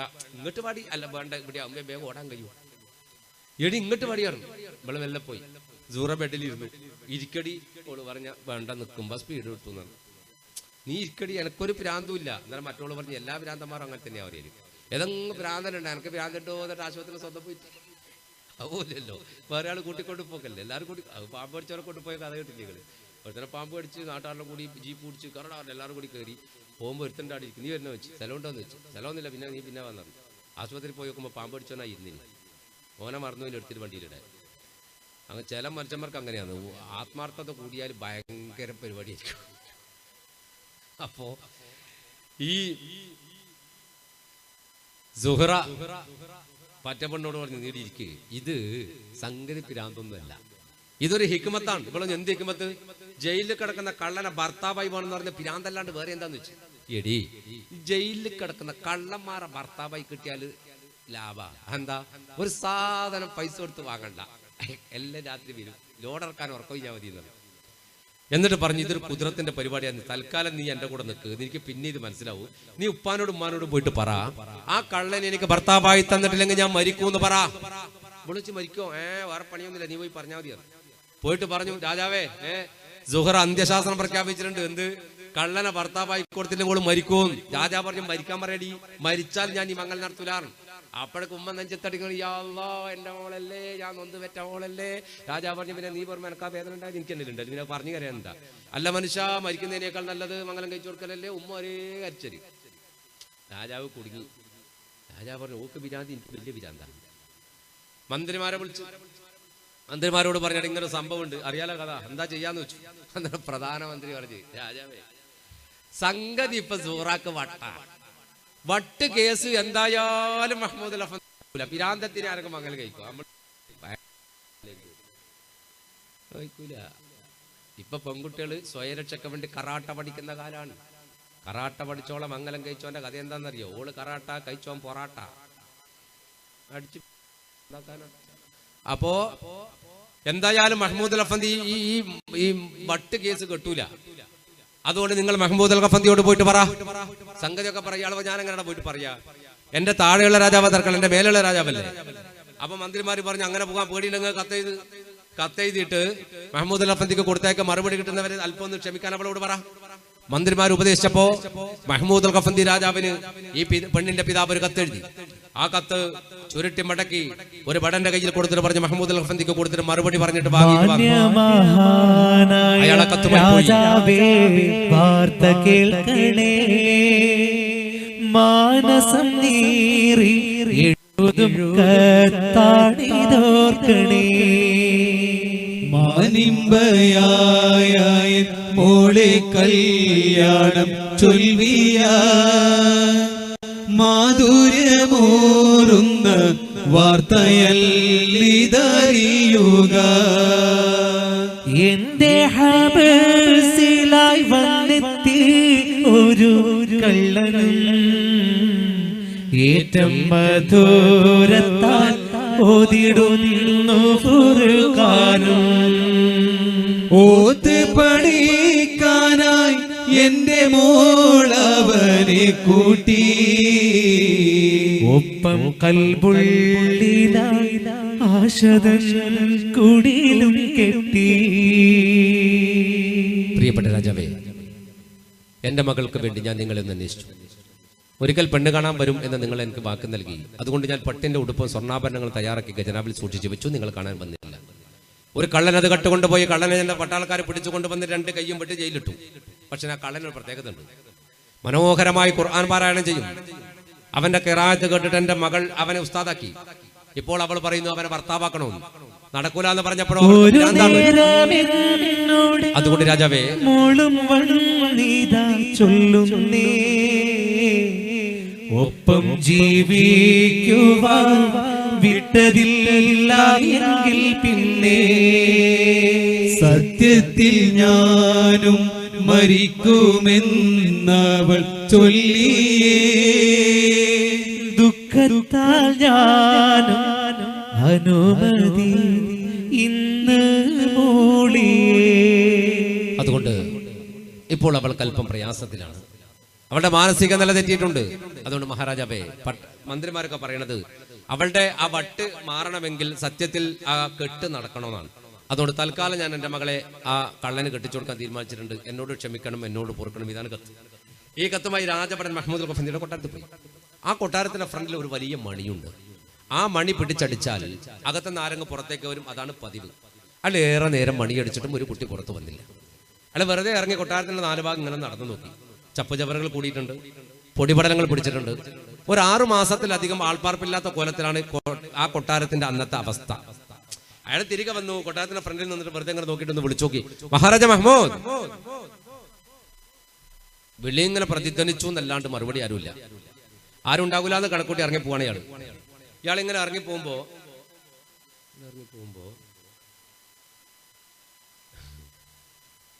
പെട്ടെന്ന് ഈ കൊട്ടാരത്തിന്റെ പഴയ വാതിലുകൾ ഒരു കരകരാരവത്തോടെ തുറന്നു. ഇയാളെ ഗേറ്റിന്റെ അടുക്കൽ നിന്ന് തിരിഞ്ഞു നോക്കി. ഒരു വയസ്സായ ഉമ്മ പുറത്തേക്ക് ഇറങ്ങി. നെറ്റിത്തടത്തിൽ കൈവച്ച് ഇങ്ങനെ പുറത്തേക്ക് നോക്കി. കണ്ണ് ശരിക്കും കാണുന്നില്ല. പെട്ടെന്ന് വിളിച്ചു, മോനെ മഹ്മൂദേ, പോകല്ലടാ, ഉമ്മ ഇവിടെ ഉണ്ട്, എങ്ങോട്ടാ പോണത്, വാ ഇങ്ങോട്ട് വാ. ആ രാജഭടൻ വന്നില്ല, അവിടെ തന്നെ നിന്നു. തന്റെ മകനാണ് എന്ന് തെറ്റിദ്ധരിച്ച മഹ്മൂദ് അൽ ഗഫന്തിയുടെ മാതാവാണത്. മകൻ വരുന്നില്ല എന്ന് കണ്ടപ്പം മെല്ലെ ഇറങ്ങി. വീട്ടിന്റെ മുറ്റത്തേക്ക് ഇറങ്ങിയപ്പോ കാൽ തന്നെ വീണു. രാജഭടൻ ഓടി വന്ന് പിടിച്ചെഴുന്നേൽപ്പിച്ചു. ചുക്കിച്ചുളിഞ്ഞ കൈ കൊണ്ട് രാജഭടന്റെ കൈ ചേർത്ത് പിടിച്ചിട്ട് ചോദിച്ചു, മോനെ, എന്തുകൊണ്ടാ നീ ഉമ്മാന്റെ അടുക്കിലേക്ക് വരാത്തത്? ഉമ്മാനെ നിനക്ക് വെറുപ്പാണോ? അപ്പൊ പറഞ്ഞു, ഉമ്മ, ഞാൻ നിങ്ങളുടെ മകൻ മഹ്മൂദ് അൽ ഗഫന്തി അല്ല. കൈ അങ്ങ് വിട്ടിട്ട് നിലത്തിരുന്നിട്ട് പൊട്ടിക്കറിഞ്ഞു ആ പാവം പെണ്ണ്. കൂടെ ഇരുന്ന് രാജഭടൻ ചോദിച്ചു, മഹാരാജാവ് മഹ്മൂദ് അൽ ഗഫന്തി എവിടെ? അപ്പൊ പറഞ്ഞു, മോനെ, 6 മാസം മുമ്പ് കൊട്ടാരമുറ്റത്ത് ഒരു പുലി വന്ന് നിന്നു. ഒരു നാൾ ഒരു പുലി ആ പാവം പെണ്ണൊരു കഥ പറഞ്ഞു. അത് കേട്ട് രാജഭടൻ അത്ഭുതത്തോടെ നോക്കി.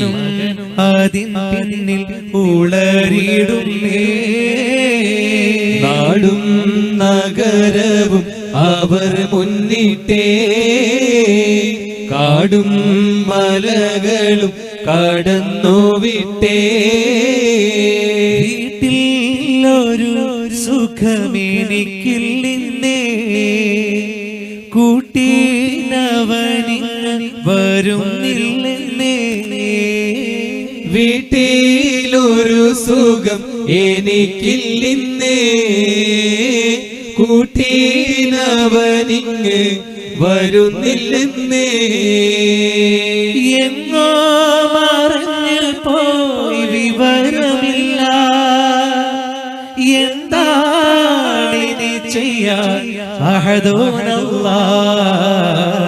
ഒരു നാളൊരു പുലി ഇവിടെ വന്നേ അവനും അതിൻ പിന്നിലുളറിടുന്നേ നാടും നഗരവും അവർ മുന്നിട്ടേ കാടും മലകളും കടന്നു വിട്ടേ ഒരിക്കൽ ഈ കൊട്ടാരമുറ്റത്തൊരു പുലി വന്നു നിന്നു. അതിനെ പിടിക്കുന്ന കാര്യത്തിൽ ഇവിടുത്തെ രാജഭടന്മാർ പരാജയപ്പെട്ടപ്പോഴും ആ ദൗത്യം എൻ്റെ മകൻ ഏറ്റെടുത്തു. കുളിക്കാൻ എണ്ണ തേച്ച് ഉടുമുണ്ട് ധരിച്ചു നിൽക്കുന്ന എൻ്റെ പ്രിയപ്പെട്ട കുട്ടി ആ പുലിയുടെ ബാക്കിലോടി. പക്ഷെ 6 മാസമായിട്ടും അവൻ തിരിച്ചു വന്നിട്ടില്ല. അവൻ എന്ത് പറ്റിയെന്ന് എനിക്കറിയില്ല. അവൻ വരാതിരുന്നപ്പോൾ ഇവിടുത്തെ പട്ടാളക്കാർ കൂടുവിട്ട് കൂടൊഴിഞ്ഞു പോയി. ഇന്നും ഒറ്റക്കാണ്. അയൽവാസികൾ എന്തെങ്കിലും കൊണ്ടുതരുന്ന അല്പം ഭക്ഷണമാണ് മോനെ എൻ്റെ ജീവിതം നിലനിർത്തുന്നത്. അതുകൊണ്ട് തിരിച്ചു പോയിട്ട് നിന്റെ രാജാവിനോട് പറ, എന്റെ മകൻ മഹ്മൂദ് അൽ ഗഫന്തിയെ കുറിച്ചൊന്ന് അന്വേഷിക്കാൻ. അപ്പോഴാണ് ഈ രാജഭടൻ 6 മാസം മുമ്പ് സംഭവിച്ച ഒരു ദുരന്തത്തെ കുറിച്ച് ഓർക്കുന്നത്. അന്ന് കാട്ടിൽ നിന്നൊരു കള്ളനെ പിടിച്ചു. ഉടുമുണ്ടെടുത്ത എണ്ണ തേച്ചാള് ഉമ്മ തന്നെയാ പറയണത്. അന്ന് അയാൾ പറഞ്ഞിട്ടുണ്ട്, ഞാൻ മഹ്മൂദ് അൽ ഗഫന്തിയാണ്, കള്ളനല്ല എന്ന്. പടച്ചോൻ, ആ മനുഷ്യനെയാണോ 2 കയ്യും വിട്ട് ജയിലടച്ചത്? അയാളാണോ അപരാധം ചെയ്തത്? അയാളെയാണോ പടച്ചോനെ കള്ളനാക്കി പിടിച്ചത്? ഉമ്മ ഈ കത്ത് പിടിക്കുക, ഞാനിപ്പോ വരാന്ന് പറഞ്ഞു. കത്ത് പിടിച്ച് ഉമ്മാനെ കൊട്ടാരത്തിനകത്ത് കയറ്റിട്ട് ഇയാൾ ഇറങ്ങി ഓടി. മനുഷ്യന്റെ മനസ്സെന്ന് പറഞ്ഞ ഒരു ഞാണിന്മേൽ കളിയാണ് കൂട്ടരെ. ചിലപ്പോൾ അതിന്റെ താളം തെറ്റിയാൽ അവിടെയാണ് മജ്നു പിറക്കുക, ഭ്രാന്തൻ അന്നരം ഉണ്ടാകുക. മനസ്സിന്റെ താളം തെറ്റി ഒരുപാട് മനുഷ്യന്മാർ നടക്കണില്ലേ? സ്വബോധത്തിൽ നമ്മളെ പോലെ നടന്നവരാണ് അവര്. ഏതോ ഒരു ഘട്ടത്തിൽ എന്തോ ഒരു കാരണത്താൽ മനസ്സിന്റെ താളം ഒന്ന് തെറ്റി അവർ ഭ്രാന്തനായി. പിന്നെ കഥബോധമില്ലാതെ അവർ സ്ഥലകാലബോധമില്ലാതെ നടക്കുന്നു. അള്ളാഹു നമുക്ക് രക്ഷ നൽകട്ടെ. ഇവിടെ ഈ മനുഷ്യന്റെ മനസ്സിന്റെ താളം തെറ്റി. ഇയാൾ കാടുകളും മലകളും കുന്നും കയറിയിട്ട് ഓടാണ്. മഹ്മൂദ് അൽ ഗഫന്തിയുടെ പേരും പിടിച്ചിട്ട് 2 ദിവസമായിട്ട് കൊട്ടാരത്തിൽ മൂപ്പർ തിരിച്ചു വന്നില്ല. സുഹറ പെണ്ണിനെ വിളിച്ചിട്ട് പറഞ്ഞു, നീ ഉപ്പാനോട് പോയിട്ട് പറ, നാളെ രാവിലെ എന്റെ നിക്കാഹ് നടക്കണം, ഇല്ലെങ്കിൽ ഉച്ചക്ക് മയ്യത്തെടുക്കണം. ഇവള് രാജാവോട് പോയിട്ട് പറഞ്ഞു, സുഹറ പ്രഖ്യാപിച്ചേ, എന്ത് രാവിലെ നിക്കാഹ് നടക്കണം, ഉച്ചക്ക് മയ്യത്ത് എടുക്കണം. രാജാവ് പറഞ്ഞു, എന്നാ രാവിലെ മയ്യത്ത് എടുക്കാം, എന്നാ പ്രശ്നം തീർന്നില്ല. അപ്പൊ ഉമ്മ ചോദിച്ചു, എന്താന്ന്? ഒന്നുമില്ല എന്റെ മോളെ മംഗലം പറയാന്ന്. മന്ത്രിമാരോട്ട് ആലോചിച്ചു. മന്ത്രിമാര് പറഞ്ഞു, രാജാവേ, ഇനിയിപ്പം വിവരം കിട്ടിയാൽ ചെയ്യേണ്ടതല്ലേ? ആ പെണ്ണ് അവിവേകം ചെയ്തേക്കേണ്ട കാര്യം നടത്തിക്കാൻ, നാളെ നിക്കാഹ് നടക്കട്ടെ. രാജാവ് പറഞ്ഞു, അങ്ങനെയാണെങ്കിൽ നിങ്ങൾ എല്ലാവർക്കും വിവരം കൊടുക്കുന്ന. പട്ടാളക്കാരൊക്കെ രംഗത്തിറങ്ങി. രാജകുമാരി സുഹറാന്റെ നിക്കാഹ് നാളെ. രാജകുമാരി സുഹറാന്റെ നിക്കാഹ് നാളെയാണ്. കൊട്ടാരം അടിപൊളി, കല്യാണത്തിന് തയ്യാറെടുപ്പ്. മധുമതി പൂത്തുരാക്കിളിപാടും പുതുതായ സ്വപ്നം ചൂടും മലമയിലായി കരളാടും. മണിമാരനിന്നറകൂടും മധുമതി പൂത്തുരാക്കിളിപാടും പുതുതായ സ്വപ്നം ചൂടും മലർമയിലായി നിൻ കരളാടും. കൈമുട്ടി പാടടി മെയ് മറനാടടി കളിയടി ചിരിയടി കരളനി തിരിയടി. മൈലാഞ്ചി കൊമ്പോടിച്ച് മൈലാഞ്ചി കൊമ്പോടിച്ച് നീട്ടി വലിച്ചരച്ച് കൈക്ക് നീ ചപ്പമീട് പെണ്ണേ നീണ്ട മൈക്കണ്ണാലു ഞാലാടും പെണ്ണേ. പച്ചപ്പനന്തത്തമ്മ ചാത്ത എഴുതി തന്ന ചെഞ്ചുണ്ടിൽ പാട്ടുണ്ടോടി പൊന്നേ മിന്നും പൊൻചപ്പത്തട്ട വിത്ത പെണ്ണേ. അതെ, കല്യാണത്തിലുള്ള തീരുമാനമാണ്. 2-3 മന്ത്രിമാര് വന്നിട്ട് മഹ്മൂദ് അൽ ഗഫന്തിയോട് ജയിലിൽ നിന്ന് വെച്ച് പറഞ്ഞു, നിങ്ങൾ ആള് ഭാഗ്യവാനാണ്. എന്താ? സുഹറയുമായുള്ള നിക്കാഹ് ഉറപ്പിച്ചു, നാളെ നിങ്ങളും സുഹറയും തമ്മിലുള്ള കല്യാണം. മഹ്മൂദ് അൽ ഗഫന്തി ചെട്ടി, എന്റെ റബ്ബേ, സുഹറ തന്ത്രപൂർവ്വം കാര്യങ്ങൾ ഒപ്പിച്ചല്ലോ. പക്ഷെ ഇയാളെ ജയിലിൽ നിന്ന് പുറത്തിറക്കാൻ രാജാവിന്റെ മനസ്സിൽ അള്ളാഹു ബോധം കൊടുത്തില്ല. ഇയാളിപ്പം ജയിലിൽ തന്നെ. അന്ന് രാത്രി നിസ്കാരമൊക്കെ ഇശാ നിസ്കാരം കഴിഞ്ഞു. കേട്ടതൊന്നുമല്ല കഥ, ഇനി കേൾക്കാൻ കുറച്ച് ബാക്കിയുണ്ട്. അതാണ് കഥ. മൂപ്പരാ മുസല്ലയിൽ ഇരുന്നിട്ട് നിസ്കാരം കഴിഞ്ഞിട്ട് 2 കൈയും അള്ളാഹുവിലേക്ക് ഉയർത്തി. 2 കൈപ്പത്തി ഇല്ല, കൈന്റെ തണ്ട മാത്രം ഉയർത്തി. അള്ളാഹുവേ നിന്റെ മുന്നിലേക്ക് ഉയർത്തിപ്പിടിച്ച കൈകളുടെ കോലം നിനക്കറിയാലോ. നാളെ എന്റെ നിക്കാഹാണ് പടച്ചോനെ, ജീവിതമാണ് എനിക്ക് നല്ലതെങ്കിൽ എന്നെ ഖൈറായ കോലത്തിൽ ജീവിപ്പിക്കണേ അല്ലാ. അല്ലെങ്കിൽ നാളെ മുസല്ലക്കകത്ത് ഞാൻ മരിച്ച മയ്യത്തായി കിടക്കണേ അല്ലാ. ഈ ദുആ അയാൾ അള്ളാഹിലേക്ക് നടത്തിയിട്ട് ഈ ദുആ നീ സ്വീകരിക്കാൻ വേണ്ടി ഞാൻ നിന്റെ മുന്നിലേക്ക് വെക്കുന്ന മാർഗം എന്തെന്നറിയോ? ബിഫദ്ലി മുഹമ്മദ് മുസ്തഫ സലാത്താണ്. ഇബ്നു അബ്ബാസ് റളിയല്ലാഹു അൻഹു പറഞ്ഞു, മനുഷ്യന്റെ പ്രാർത്ഥന അല്ലാഹു ഏറ്റെടുക്കാൻ ഏറ്റവും നല്ല മാർഗം ആ പ്രാർത്ഥനയുടെ ആദ്യത്തിലും അവസാനത്തിലും പുണ്യനബിയുടെ സ്വലാത്ത് ഫിറ്റ് ചെയ്യലാണ്. അതുകൊണ്ടാണ് നമ്മൾ എല്ലാ ദുആയുടെ ആദ്യത്തിലും അല്ലാഹുമ്മ സല്ലി, ഹംദ് കഴിഞ്ഞാൽ പിന്നെ അല്ലാഹുമ്മ സല്ലി അലാ മുഹമ്മദ് സ്വല്ലല്ലാഹു അലൈഹി വസല്ലം സലാത്ത് കൊണ്ട് അവസാനിപ്പിക്കും. അപ്പോ ഈ മനുഷ്യൻ ഒറ്റ ദുആ നടത്തിയുള്ളൂ. ജീവിതം നല്ലതാണെങ്കിൽ നന്നായ കോലത്തെ ജീവിപ്പിക്കണം, അല്ലെങ്കിൽ ഞാൻ മരിച്ചു കിടക്കണം. മരണമാണ് ഖൈറെങ്കിൽ മരിക്കണം, അതാ നല്ലത്. എന്നിട്ട് പിന്നെ സ്വലാത്ത് ചൊല്ലി ചൊല്ലി ചൊല്ലി ചൊല്ലി ചൊല്ലി ചൊല്ലി ചൊല്ലി ചൊല്ലി ഇയാൾക്ക് ഒരു ഉറക്കം ബാധിച്ചു, ഒരു മയക്കം ബാധിച്ചു. ആ മയക്കത്തിൽ ആ മനുഷ്യർക്ക് വിലയിലേക്ക് മുഖം തിരിഞ്ഞ് വലതുഭാഗത്തേക്ക് കടന്നു. അങ്ങനെ കിടത്തി. അവിടെ ഉറങ്ങുമ്പോ അയാളുടെ അവസ്ഥ എന്താ അറിയോ? അയാളുടെ നാവില് സ്വലാത്തുണ്ട്, അയാളുടെ കൽബില് സ്വലാത്തുണ്ട്, അന്തരീക്ഷത്തിലും സ്വലാത്തുണ്ട്. സ്വലാത്ത് മയമാണ്. مقاصدنا واغفر لنا ما مضى يا واسع الكرم مولاي صل وسلم دائما ابدا على حبيبك خير الخلق كلهم يا ربي بالمصطفى بلغ مقاصدنا واغفر لنا ما مضى يا واسع الكرم مولاي صل وسلم دائما ابدا على حبيبك خير الخلق كلهم. അയാൾ സ്വലാത്ത് ചൊല്ലി ചൊല്ലി ഉറങ്ങിയിട്ട് അള്ളാഹു അയാൾക്ക് ഒരു കിനാബ് കാണിച്ചു കൊടുത്തു, സ്വപ്നം കാണിച്ചു. ആ സ്വപ്നത്തിൽ മൂപ്പര് കാണുന്നത് നല്ലൊരു പൂന്തോട്ടം. ആ പൂന്തോട്ടത്തിലൂടെ മൂപ്പര് ഇങ്ങനെ നടക്കാൻ നല്ല സുഗന്ധ പരിമളമാണ്. അല്ലെങ്കിൽ നടന്നു പോകുമ്പോൾ കാണുന്നത് അകലെ ഒരു വെട്ടമാണ്, ഒരു ലൈറ്റ്, ഒരു പ്രകാശം ഇങ്ങനെ കത്തുന്ന പോലെ തോന്നി. മുനിഞ്ഞ് കത്ത് അണങ്ങകലേ. അയാൾ ആ പ്രകാശത്തിലേക്ക് അടുത്തോണ്ടിരിക്കാണ്. പ്രകാശം തന്നെ നോക്കി മൂപ്പര് ഇങ്ങനെ നടന്നുകൊണ്ടിരിക്കുമ്പോൾ, ഉറക്കത്ത് കാണാണേ, നടന്നുകൊണ്ടിരിക്കുമ്പോൾ പ്രകാശം പെട്ടെന്ന് രണ്ടായി, പിന്നെ അത് മൂന്നായി, പിന്നെ അത് നാലായി. 4 പ്രകാശം ഇങ്ങനെ കാണാം. ആ 4 പ്രകാശങ്ങൾക്ക് അടുത്തേക്ക് വരുമ്പോ 4ൽ 2 അപ്പുറത്തും 2 ഇപ്പുറത്തുമായി. 2 വഴി മാറി, 2 അങ്ങോട്ടും ഇങ്ങോട്ടും മാറി. പെട്ടെന്ന് അതിന്റെ മധ്യത്തിൽ സൂര്യനെ പോലെ ജ്വലിക്കുന്ന പ്രകാശം കണ്ണ് മഞ്ഞളിച്ചു പോയി. വീണ്ടും അടുത്തേക്ക് അയാൾ നടക്കാണ്.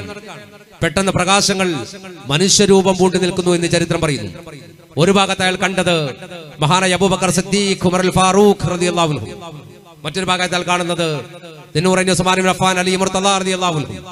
4 ഖുലഫാഉ റാഷിദുകൾക്ക് മധ്യത്തിൽ ലോകത്തിന്റെ ഗുരു പരിശുദ്ധ റസൂൽ മുഹമ്മദ് മുസ്തഫ സല്ലല്ലാഹു അലൈഹി വസല്ലം. ഈ 5 ലോക ചരിത്രത്തിലെ ഹൈറായ 5 വ്യക്തിത്വങ്ങളെ മൂപ്പര് കാണുന്നത്. അത് കണ്ടപ്പോൾ മൂപ്പര് ഓടിപ്പോയിട്ട് സലാം പറഞ്ഞു, അസ്സലാമു അലൈക്കും യാ റസൂലല്ലാഹ്. بكر وعن عمر ثم عن أبي بكر وعن عمر وعن علي وعن عثمان ذي الكرم مولاي صل وسلم دائما أبدا على حبيبك خير الخلق كلهم. റസൂലുള്ളാഹിയിലേക്ക് സലാം ചൊല്ലി എടുത്തപ്പോൾ പുണ്യ നബി ചോദിച്ചു, അല്ലാ മഹ്മൂദ്, എന്ത് പറ്റി? അള്ളാഹുവിന്റെ ഖുദ്റത്തിൽ നീ സംശയിച്ചു പോയോ? ലാ യാ റസൂലല്ലാഹ്, ഒരു സംശയം എനിക്കില്ല, എനിക്ക് സംശയം എനിക്കില്ല. പക്ഷെ സൂറത്ത് ആൽ ഇംറാന്റെ 26-ാമത്തെ ആയത്ത് ഓതിയപ്പോൾ എന്റെ കൽബിൽ അങ്ങനെ ഒരു സംശയം തോന്നി. ചോദ്യം ഞാൻ റബ്ബിനോട് ചോദിച്ചു. അതിന് പകരമായി എന്റെ 2 കൈയും വെട്ടിമാറ്റപ്പെട്ടു. എനിക്കതിൽ ഒരു വിഷമമില്ല നബിയെ. കാരണം അള്ളാഹിനോട് തെറ്റിയത് അള്ളാന്റെ കൈ വെട്ടി മാറ്റിയിട്ടുണ്ട്. നിങ്ങൾ ചിന്തിച്ചു നോക്കിയാട്ടെ. നേരെ പുണ്യ നബിയുടെ മുന്നിൽ വന്നിട്ട് പറയണം, വല്ലാത്ത ഭാഗ്യമാണ്. അത് സ്വലാത്തിന്റെ ഭാഗ്യമാണ്. സ്വലാത്ത് ചെല്ലുന്നവന്റെ മഹാഭാഗ്യമാണ്. അള്ളാഹു ഒരു സ്വലാത്ത് ചെല്ലുന്ന, ദായിമായി സ്വലാത്ത് ചെല്ലുന്നവരുടെ കൂട്ടത്തിൽ അള്ളാഹു നമ്മെ ഈ കുടുംബത്തെ ഉൾപ്പെടുത്തി തരട്ടെ. നബിയുടെ സങ്കടത്തോടെ മൂപ്പര് പിന്നെ പറയാണ്, നാളെ രാവിലെ എൻ്റെ നിക്കാഹാണ്, നീട്ടിപ്പിടിച്ചു കൊടുക്കാൻ പെണ്ണിന്റെ പാപ്പാന്റെ കയ്യിലേക്ക് നീട്ടിക്കൊടുത്തിട്ട് പൊരുത്തപ്പെട്ടു, സ്വീകരിച്ചു എന്ന് വിളിച്ചു പറയുന്നതിന്റെ മുമ്പ് നീട്ടിപ്പിടിക്കാൻ എനിക്ക് കയ്യില്ല നബിയേ, എനിക്ക് കയ്യില്ലല്ലോ റസൂലേ എന്നിട്ട് കരഞ്ഞോളൂ. അപ്പൊ നബി ചോദിക്കാണ്, എന്തിനാ മഹ്മൂദ് അങ്ങ് ബേജാറാകുന്നത്? നിങ്ങൾ എന്റെ പേരിൽ സ്വലാത്ത് ചെല്ലുന്നവനല്ലേ, സ്വലാത്ത് ചെല്ലുന്നവനോട് എനിക്കൊരു ബാധ്യതയില്ലേ? സ്വലാത്ത് ചെല്ലുന്ന ആളോട് എനിക്കൊരു ബാധ്യതയുണ്ട്. എന്റെ പേരിൽ സ്വലാത്ത് ചെല്ലുന്ന ആളല്ലേ. റസൂലുള്ളാഹിന്റെ പേരിൽ ഒരു ദിവസം 1000 വട്ടം ഒരാൾ സ്വലാത്ത് ചൊല്ലിയാൽ അവൻ നരകത്തിൽ കടക്കൂല എന്ന് പുണ്യ നബി മുഹമ്മദ് മുസ്തഫ റസൂലുള്ളാഹിന്റെ പേരിൽ 1000 വട്ടം സ്വലാത്ത് ചൊല്ലിയാൽ ഒരു ദിവസം, എന്നാൽ അവൻ കടക്കൂല, നരകത്ത് കയറുന്നില്ല. ഉറങ്ങുന്നതിന് ഒരു 10 സ്വലാത്തങ്ങ് ചൊല്ലി നോക്ക് നിങ്ങൾ, ചിലപ്പോൾ അത് മതിയാവും സ്വപ്നത്തിൽ പുണ്യ നബിയെ കാണാൻ. അള്ളാഹു ഭാഗ്യം തരട്ടെ, അള്ളാഹു നമുക്ക് ഭാഗ്യം തരട്ടെ. ഈ കഥാപ്രസംഗത്തിന്റെ ആകത്തുക സ്വലാത്താണ്, ഇതിന്റെ ആകത്തുക സ്വലാത്തേ ഉള്ളൂ, ഓർന്നില്ല. അള്ളാഹു നമുക്കതിന്റെ ഭാഗ്യം തരട്ടെ. നമുക്കൊന്ന് ചൊല്ലിക്കൂടെ റൗള ഷരീഫിലേക്ക് ഒരു 3 സ്വലാത്ത് ഒന്ന് ചെല്ലെല്ലാവരും, ഒന്നെല്ലാവരും ചൊല്ലുക. സല്ലല്ലാഹു അലാ മുഹമ്മദ് സല്ലല്ലാഹു അലൈഹി വസല്ലം, സല്ലല്ലാഹു അലാ മുഹമ്മദ് സല്ലല്ലാഹു അലൈഹി വസല്ലം, അല്ലാഹുമ്മ സ്വല്ലി അലാ മുഹമ്മദ് റബ്ബി സ്വല്ലി അലൈഹി വസല്ലം. അല്ലാഹു നമ്മൾ ചൊല്ലിയ സ്വലാത്ത് റൗള ഷരീഫിൽ എത്തിച്ചു കൊടുക്കട്ടെ. പുണ്യനബിയുടെ കൺവെട്ടത്തെ നമ്മളെ അല്ലാഹു കാണിച്ചു കൊടുക്കട്ടെ. ഈ സ്വലാത്ത് കാരണം അല്ലാഹു നാളെ റസൂലുള്ളാഹിന്റെ ശഫാഅത്തിൽ നമ്മളെയും കുടുംബത്തെയും ഉൾപ്പെടുത്തി തരട്ടെ. നമ്മുടെ കുടുംബത്തിലെ എല്ലാ രോഗികൾക്കും ഈ സ്വലാത്ത് കാരണം അല്ലാഹു രോഗശമനം നൽകി അനുഗ്രഹിക്കുമാറാകട്ടെ. നമ്മുടെ കടങ്ങളൊക്കെ വീട്ടാൻ അല്ലാഹു സ്വലാത്ത് കാരണം തൗഫീഖ് നൽകുമാറാകട്ടെ.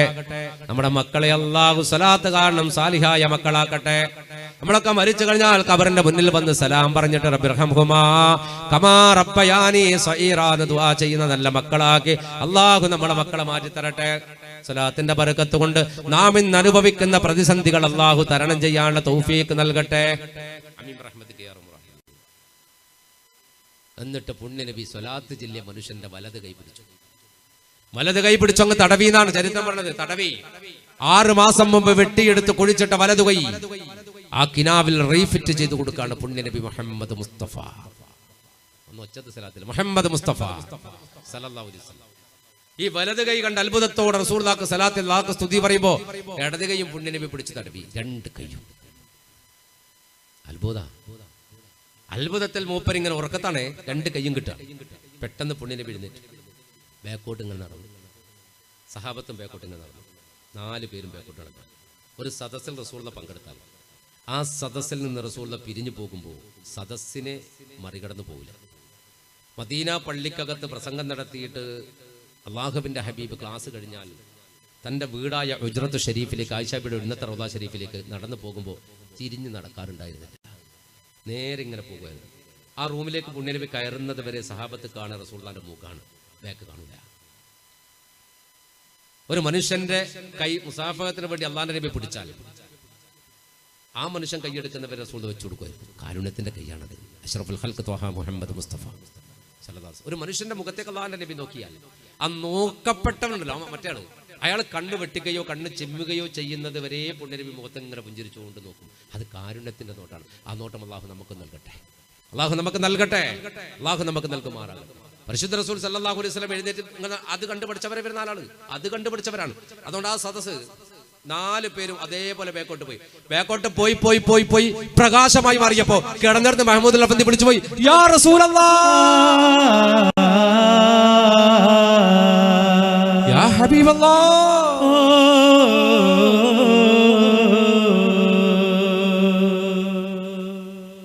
സ്വല്ല അലൈക്കല്ലാഹു വസല്ലം സയ്യിദിനാ യാ ഖൈറൽ വറാ. സമദായ നാദന്റെ പ്രിയ മെഹബൂബേ, സർവജ്ഞനാഥന്റെ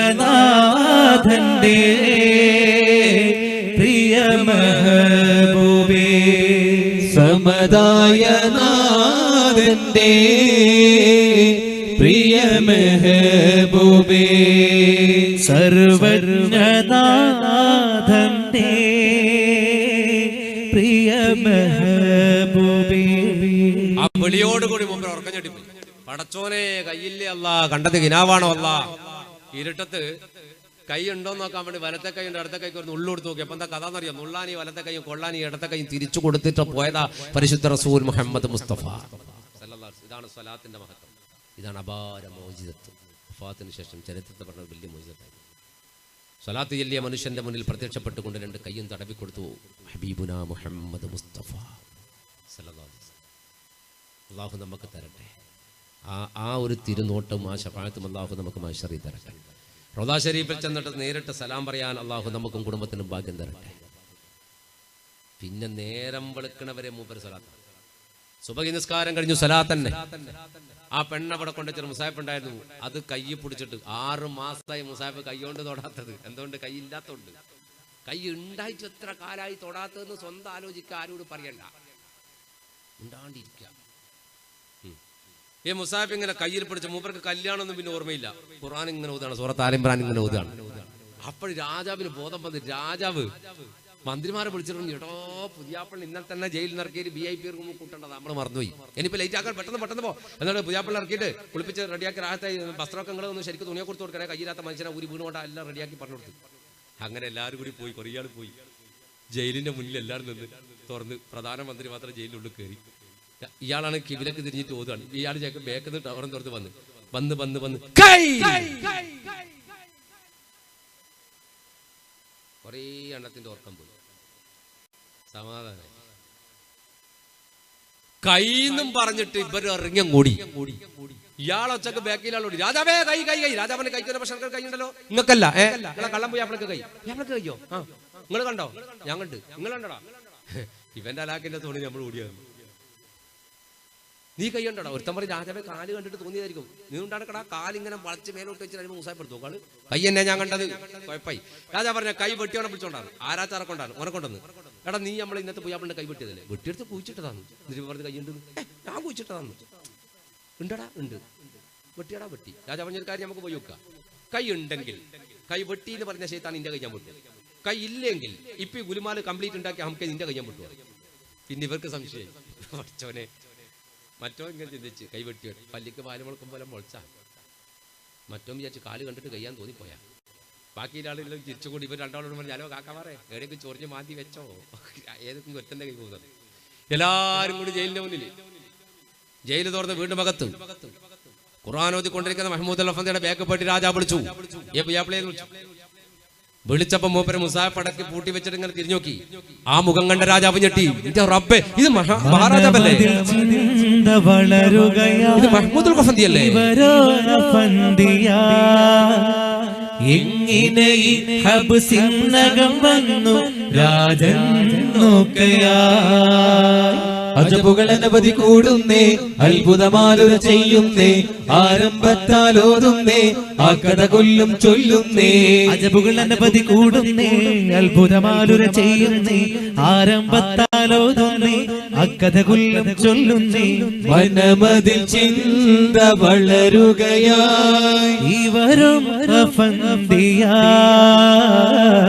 എങ്ങനെ ഈ ഹബ്സിനകം വന്നു രാജൻ നോക്കയാ. ഇത് മഹാരാജാവ് മഹ്മൂദ് അൽ-അഫന്ദി അല്ലേ? കള്ളനെവിടെ? പട്ടാളക്കാരോട് ചോദിച്ചു കള്ളനെവിടെ? പട്ടാളക്കാർ പറഞ്ഞു കള്ളെ പിടിച്ച് ഒരു കൊണ്ടുവന്ന് നമ്മൾ കൊണ്ടുവന്ന് ഒരു കള്ളെ ഒരു പിടിച്ച്. ഇയാളെയാണ് നിങ്ങൾ കള്ളൻ തൊട്ട് പിടിച്ചത്? മഹാരാജാവ് നിങ്ങൾക്ക് പറഞ്ഞൂടെ ഞാൻ മഹ്മൂദ് അൽ-അഫന്ദിയാണ്. മൂപ്പര് പറഞ്ഞൂടെന്നാ എത്ര വട്ടം പറഞ്ഞതാ? പറയാണ്ടിരിക്കാൻ ഒരു ഷർട്ട് ഊരി ഞാൻ അണ്ണാക്ക് ഫിറ്റാക്കി. രാജാ പറഞ്ഞ അവരെ പിടിക്കുന്നു. അപ്പൊ അവൻ ബേക്കുന്ന മഹ്മൂദ് അൽ-അഫന്ദിയോട് മൂപ്പര് ഞാനെന്തിനാ അവരെ പറ്റി പറഞ്ഞല്ലോ? അവന് ചെറിയ തെറ്റല്ലേ ചെയ്തിട്ടുള്ളൂ. അവൻ ഞാൻ മഹ്മൂദ് അൽ-അഫന്ദിയാണെന്ന് പറയാതിരിക്കാൻ വായിൽ തുണി തിരികെ തെറ്റേ ഓൻ ചെയ്തിട്ടുള്ളൂ. നീ അതല്ലല്ലോ ചെയ്തത്. കള്ളനാണെന്ന് തെളിഞ്ഞോ? തെളിഞ്ഞാൽ ഒരു കൈയാ വിട്ട, 2 കൈ ഒന്നിച്ച് വിട്ടാൻ ഇസ്ലാം അനുശാസിക്കുന്നുണ്ടോ? ഇല്ലല്ലോ. നീ ആ വലിയ നടത്തണം നീ ചെയ്തെന്നോ? അമ്മ രാജാവ് എന്റെ അറിവില്ലായ്മോട്ട് ചെയ്ത് എനിക്ക് നിങ്ങൾ പുറത്തു തരണം. ഒപ്പര് ചിരിച്ചോണ്ട് പുറത്തു തരാൻ ഞാനായിരുന്നു. എടാ നിങ്ങൾ രണ്ടാളും തെറ്റ് എന്നോടാ ചെയ്തത്, ഞാൻ എന്റെ റബ്ബിനോടാ ചെയ്തത്. ഞാൻ റബ്ബിനോട് തെറ്റ് ചെയ്തപ്പോ നിങ്ങൾ അള്ളാഹു എന്നെ ഒന്ന് പരീക്ഷിക്കാൻ ഒരു കഥാപാത്രമാക്കിയെന്ന് മാത്രം. അള്ളാഹുവിനോട് നമുക്ക് ദ്വാ ചെയ്യാം. അപ്പൊ ഇയാൾ പറഞ്ഞു നിങ്ങൾ മഹ്മൂദ് അൽ-അഫന്ദിയാണെന്ന് ഞാൻ എന്റെ മോളോട് ഓടിപ്പോയിട്ട് ഒന്ന് പറഞ്ഞിട്ട് പറ്റും, നമുക്ക് സന്തോഷമായി കൂട്ടുന്നത്. എല്ലാം അറിഞ്ഞിട്ട് ഓള് കളിച്ചാന്ന് മഹ്മൂദ് അൽ-അഫന്ദിക്ക് അറിയാം, ഈ ഉപ്പാക്കറിയില്ലല്ലോ. മൂപ്പര് ചിരിച്ചോണ്ട് പറഞ്ഞു പോയി പറഞ്ഞിട്ട് പറഞ്ഞു. പറഞ്ഞിട്ട് ഇയാൾ ഓടാണ്. ഓടിപ്പോയിട്ട് സുഹ്റാന്റെ റൂമിൽ കയറി, മോളെ സുഹ്റ, അഴകേറുന്നോളെ വാ കാഞ്ചനമാല്യം ചൂടിക്കാൻ സുന്ദര രൂപന മഹമൂദിവിടെ നിൽപ്പുണ്ടേ. നീലക്കിളിയുടെ കളകളരാഗം കേൾക്കുമ്പോൾ നീലാകാശത്തിന്റെ തെളിമയിൽ ചന്ദ്രൻ വിലസുമ്പോൾ അഴകേറുന്നോളെ വാ കാഞ്ചനമാല്യം ചൂടിക്കാൻ സുന്ദര രൂപന മഹമൂദിവിടെ നിൽപ്പുണ്ടേ. ഓടിപ്പോയിട്ട് പറഞ്ഞു, മോളെ നിന്റെ ഭർത്താവ് ആരാന്ന് എനിക്കറിയോ? മൂപ്പര് ഓള് പറഞ്ഞു, മെഹമ്മൂദ് അഫന്തി അല്ലേ? നീ ഇത് പറഞ്ഞു എന്ന് വെച്ചു. ഉപ്പ വിചാരിച്ചു എനിക്ക് പിരാന്തായി. സത്യം ചെയ്തിട്ട് ഞാൻ മനസ്സിലാക്കിയൊരു കേസ് സത്യം ചെയ്തുകൊണ്ട് പറയാൻ പറ്റിയില്ല, അതുകൊണ്ടൊരു നാടകം കളിച്ചു. ഉപ്പ പറഞ്ഞു, ഇത് ഭയങ്കര നീര് വല്ലാത്ത സാധനം തന്നെയാണ്. പിന്നെ എന്ത് പറയാനാ, സന്തോഷേ സന്തോഷ. പക്ഷെ ജനങ്ങൾക്ക് അറിയേണ്ടത് അതല്ല, ഈ മുറിഞ്ഞ കയ്യങ്ങനെ തിരിച്ചു കിട്ടിയതാ. ഒരുത്ത സൈകെട്ടിട്ട് പോയി ചോദിച്ചു, അല്ല അപ്പൊ ഒരു കാര്യം ചോദിക്കട്ടെ, നിങ്ങൾ ഈ കയ്യങ്ങനെ തിരിച്ചു വാങ്ങി? അന്നേരം പറഞ്ഞു, ഹോട്ടലിൽ വിവരാജിന് പാർസൽ വാങ്ങിയത്, പോയി ഇരിക്കട ജയിക്കാനേ വയ്യ പറഞ്ഞുതരാണ്. നിക്കാഹ് കഴിഞ്ഞു. നിക്കാഹ് കഴിഞ്ഞപ്പോ മൂപ്പര് എഴുന്നേറ്റ് നിന്നു. ജനങ്ങൾക്ക് അറിയേണ്ടത് കൈ എങ്ങനെ കിട്ടിയെന്നാ. മൂപ്പര് പറഞ്ഞു, ജനങ്ങളെ നിങ്ങൾ അത്ഭുതത്തോടെ ഇരിക്കണം, എന്റെ കൈ എങ്ങനെ കിട്ടിയെന്ന് അറിയാൻ നിങ്ങൾ ഇരിക്കണം, ഞാൻ പറഞ്ഞുതരാം. ജനിക്കുമ്പോൾ അള്ളാഹു എനിക്ക് അനുഗ്രഹമായി 2 കൈകൾ നൽകി. എന്നെ ജനിപ്പിച്ച പടച്ചോനോട് ഞാൻ നന്ദികേട് കാണിച്ചപ്പോൾ എന്റെ 2 കൈയും റബ്ബ് വെട്ടിമാറ്റി, പരീക്ഷണ വിധേയമായി.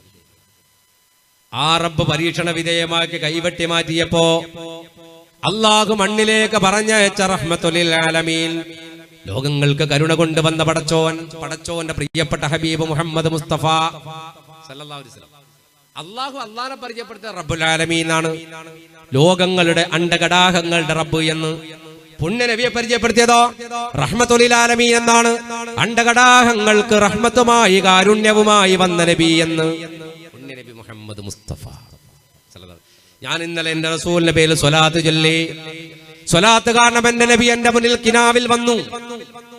ആ പുണ്യ നബി സ്വലാത്തിന്റെ മഹത്വം കൊണ്ട് എന്റെ 2 കൈയും തന്നിട്ട് പോയി എന്ന് പറഞ്ഞപ്പോ കല്യാണ സദസ്സ് മുഴുവൻ എഴുന്നേറ്റ് അറിയാതെ പറഞ്ഞു പോയി. മർഹബാ യാ മുസ്തഫ സല്ലല്ലാഹു അലൈഹി വസല്ലം, സല്ലല്ലാഹു അലൈഹി വസല്ലം. ഒന്ന് ചൊല്ലിക്കോളൂ കൂടെ, എല്ലാരും ചൊല്ലിക്കോളൂ.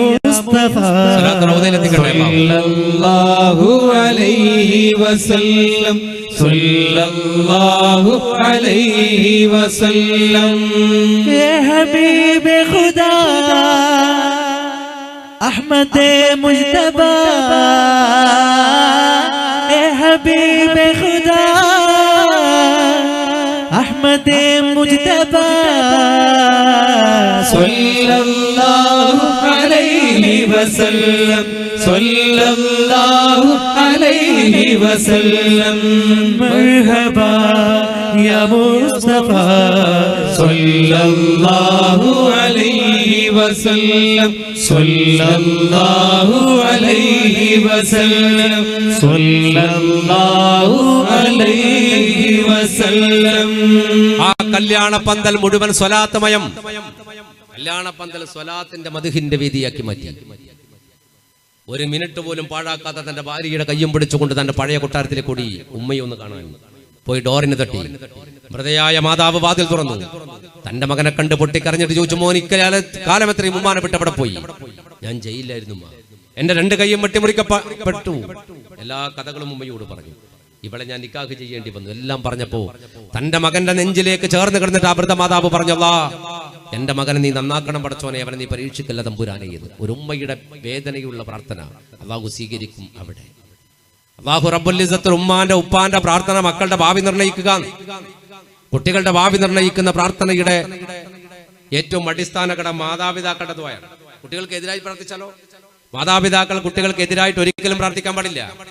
എതിരായി പ്രാർത്ഥിച്ചാൽ അല്ലാഹു ഓൺ ദി സ്പോട്ടിൽ അത് സ്വീകരിക്കും. എതിരായിട്ട് ഒരിക്കലും കുട്ടികളുടെ അവനവന്റെ മക്കൾ അറിവിലായ്മ ചെയ്യുന്ന തെറ്റിന് ഉമ്മമാരും ബാപ്പമാരും കുട്ടികളുടെ നാശത്തിന് വേണ്ടി ദുആ ചെയ്യാൻ പാടില്ല. അവർ നമ്മുടെ മക്കളാണ്, അവരെ നന്നാക്കാൻ വേണ്ടി എപ്പോഴും ദുആ ചെയ്യണം. അവർ അങ്ങനെ ദുആ ചെയ്താലേ അവർ നന്നാവും. ചില ആൾ ദ്വാരക്കൂല. പിന്നെ അപ്പം ദ്വാരക്കാന്ന് പറഞ്ഞാൽ വലിയ ചെക്കൻ കള്ളും കുടിച്ച് വന്നിട്ട് ഉപ്പ കൊറ്റയടി. എന്നിട്ട് ഉപ്പ അല്ല എൻ്റെ മോനെ സാലിയാക്കണേ അല്ല കൊടുക്കും ഇപ്പറടി ഉപ്പ സാലിയാവും. ചെക്കൻ പിന്നെയും ഭയകുളത്തിലാവും. അതല്ല വേണ്ടത്, ചെറുപ്പത്തിലേ ദ്വാരക്കണം. മഹാനായ ഇബ്രാഹിം ഇബ്നു അദ്ഹം റളിയല്ലാഹു അൻഹു ഒരു വലിയ രാജ്യം ഭരിക്കുന്ന കാലത്ത് ഒരു വലിയ തമ്മാടി നടന്ന ഒരാളല്ലേ. പക്ഷെ പ്രസവിച്ചിട്ട് 7ാമത്തെ ദിവസം ഉപ്പ കഅബത്ത് കൊണ്ട് ഇതുവായിരുന്നു, പടച്ചോനെ എൻ്റെ മോനെ ലോക ജനതക്കറിയപ്പെടുന്ന നല്ല മനുഷ്യനാക്കണം. ആ ഒരൊറ്റ ദ്വായാണ് ഇബ്രാഹിം നബി റളിയല്ലാഹുവിന്റെ പിൽക്കാല ജീവിതം മാറ്റിമറിച്ചിട്ട് ഏകാന്തവാസികളുടെ നേതാവായ ഔലിയാക്കന്മാരുടെ അഗ്രഗണ്യനായി റഈസ് സൈദീൻ എന്ന് പറഞ്ഞിട്ട് ലോകത്ത് അള്ളാഹുവിന്റെ മാർഗത്തിൽ ജീവിച്ച ഒരു മനുഷ്യനായി മാറി.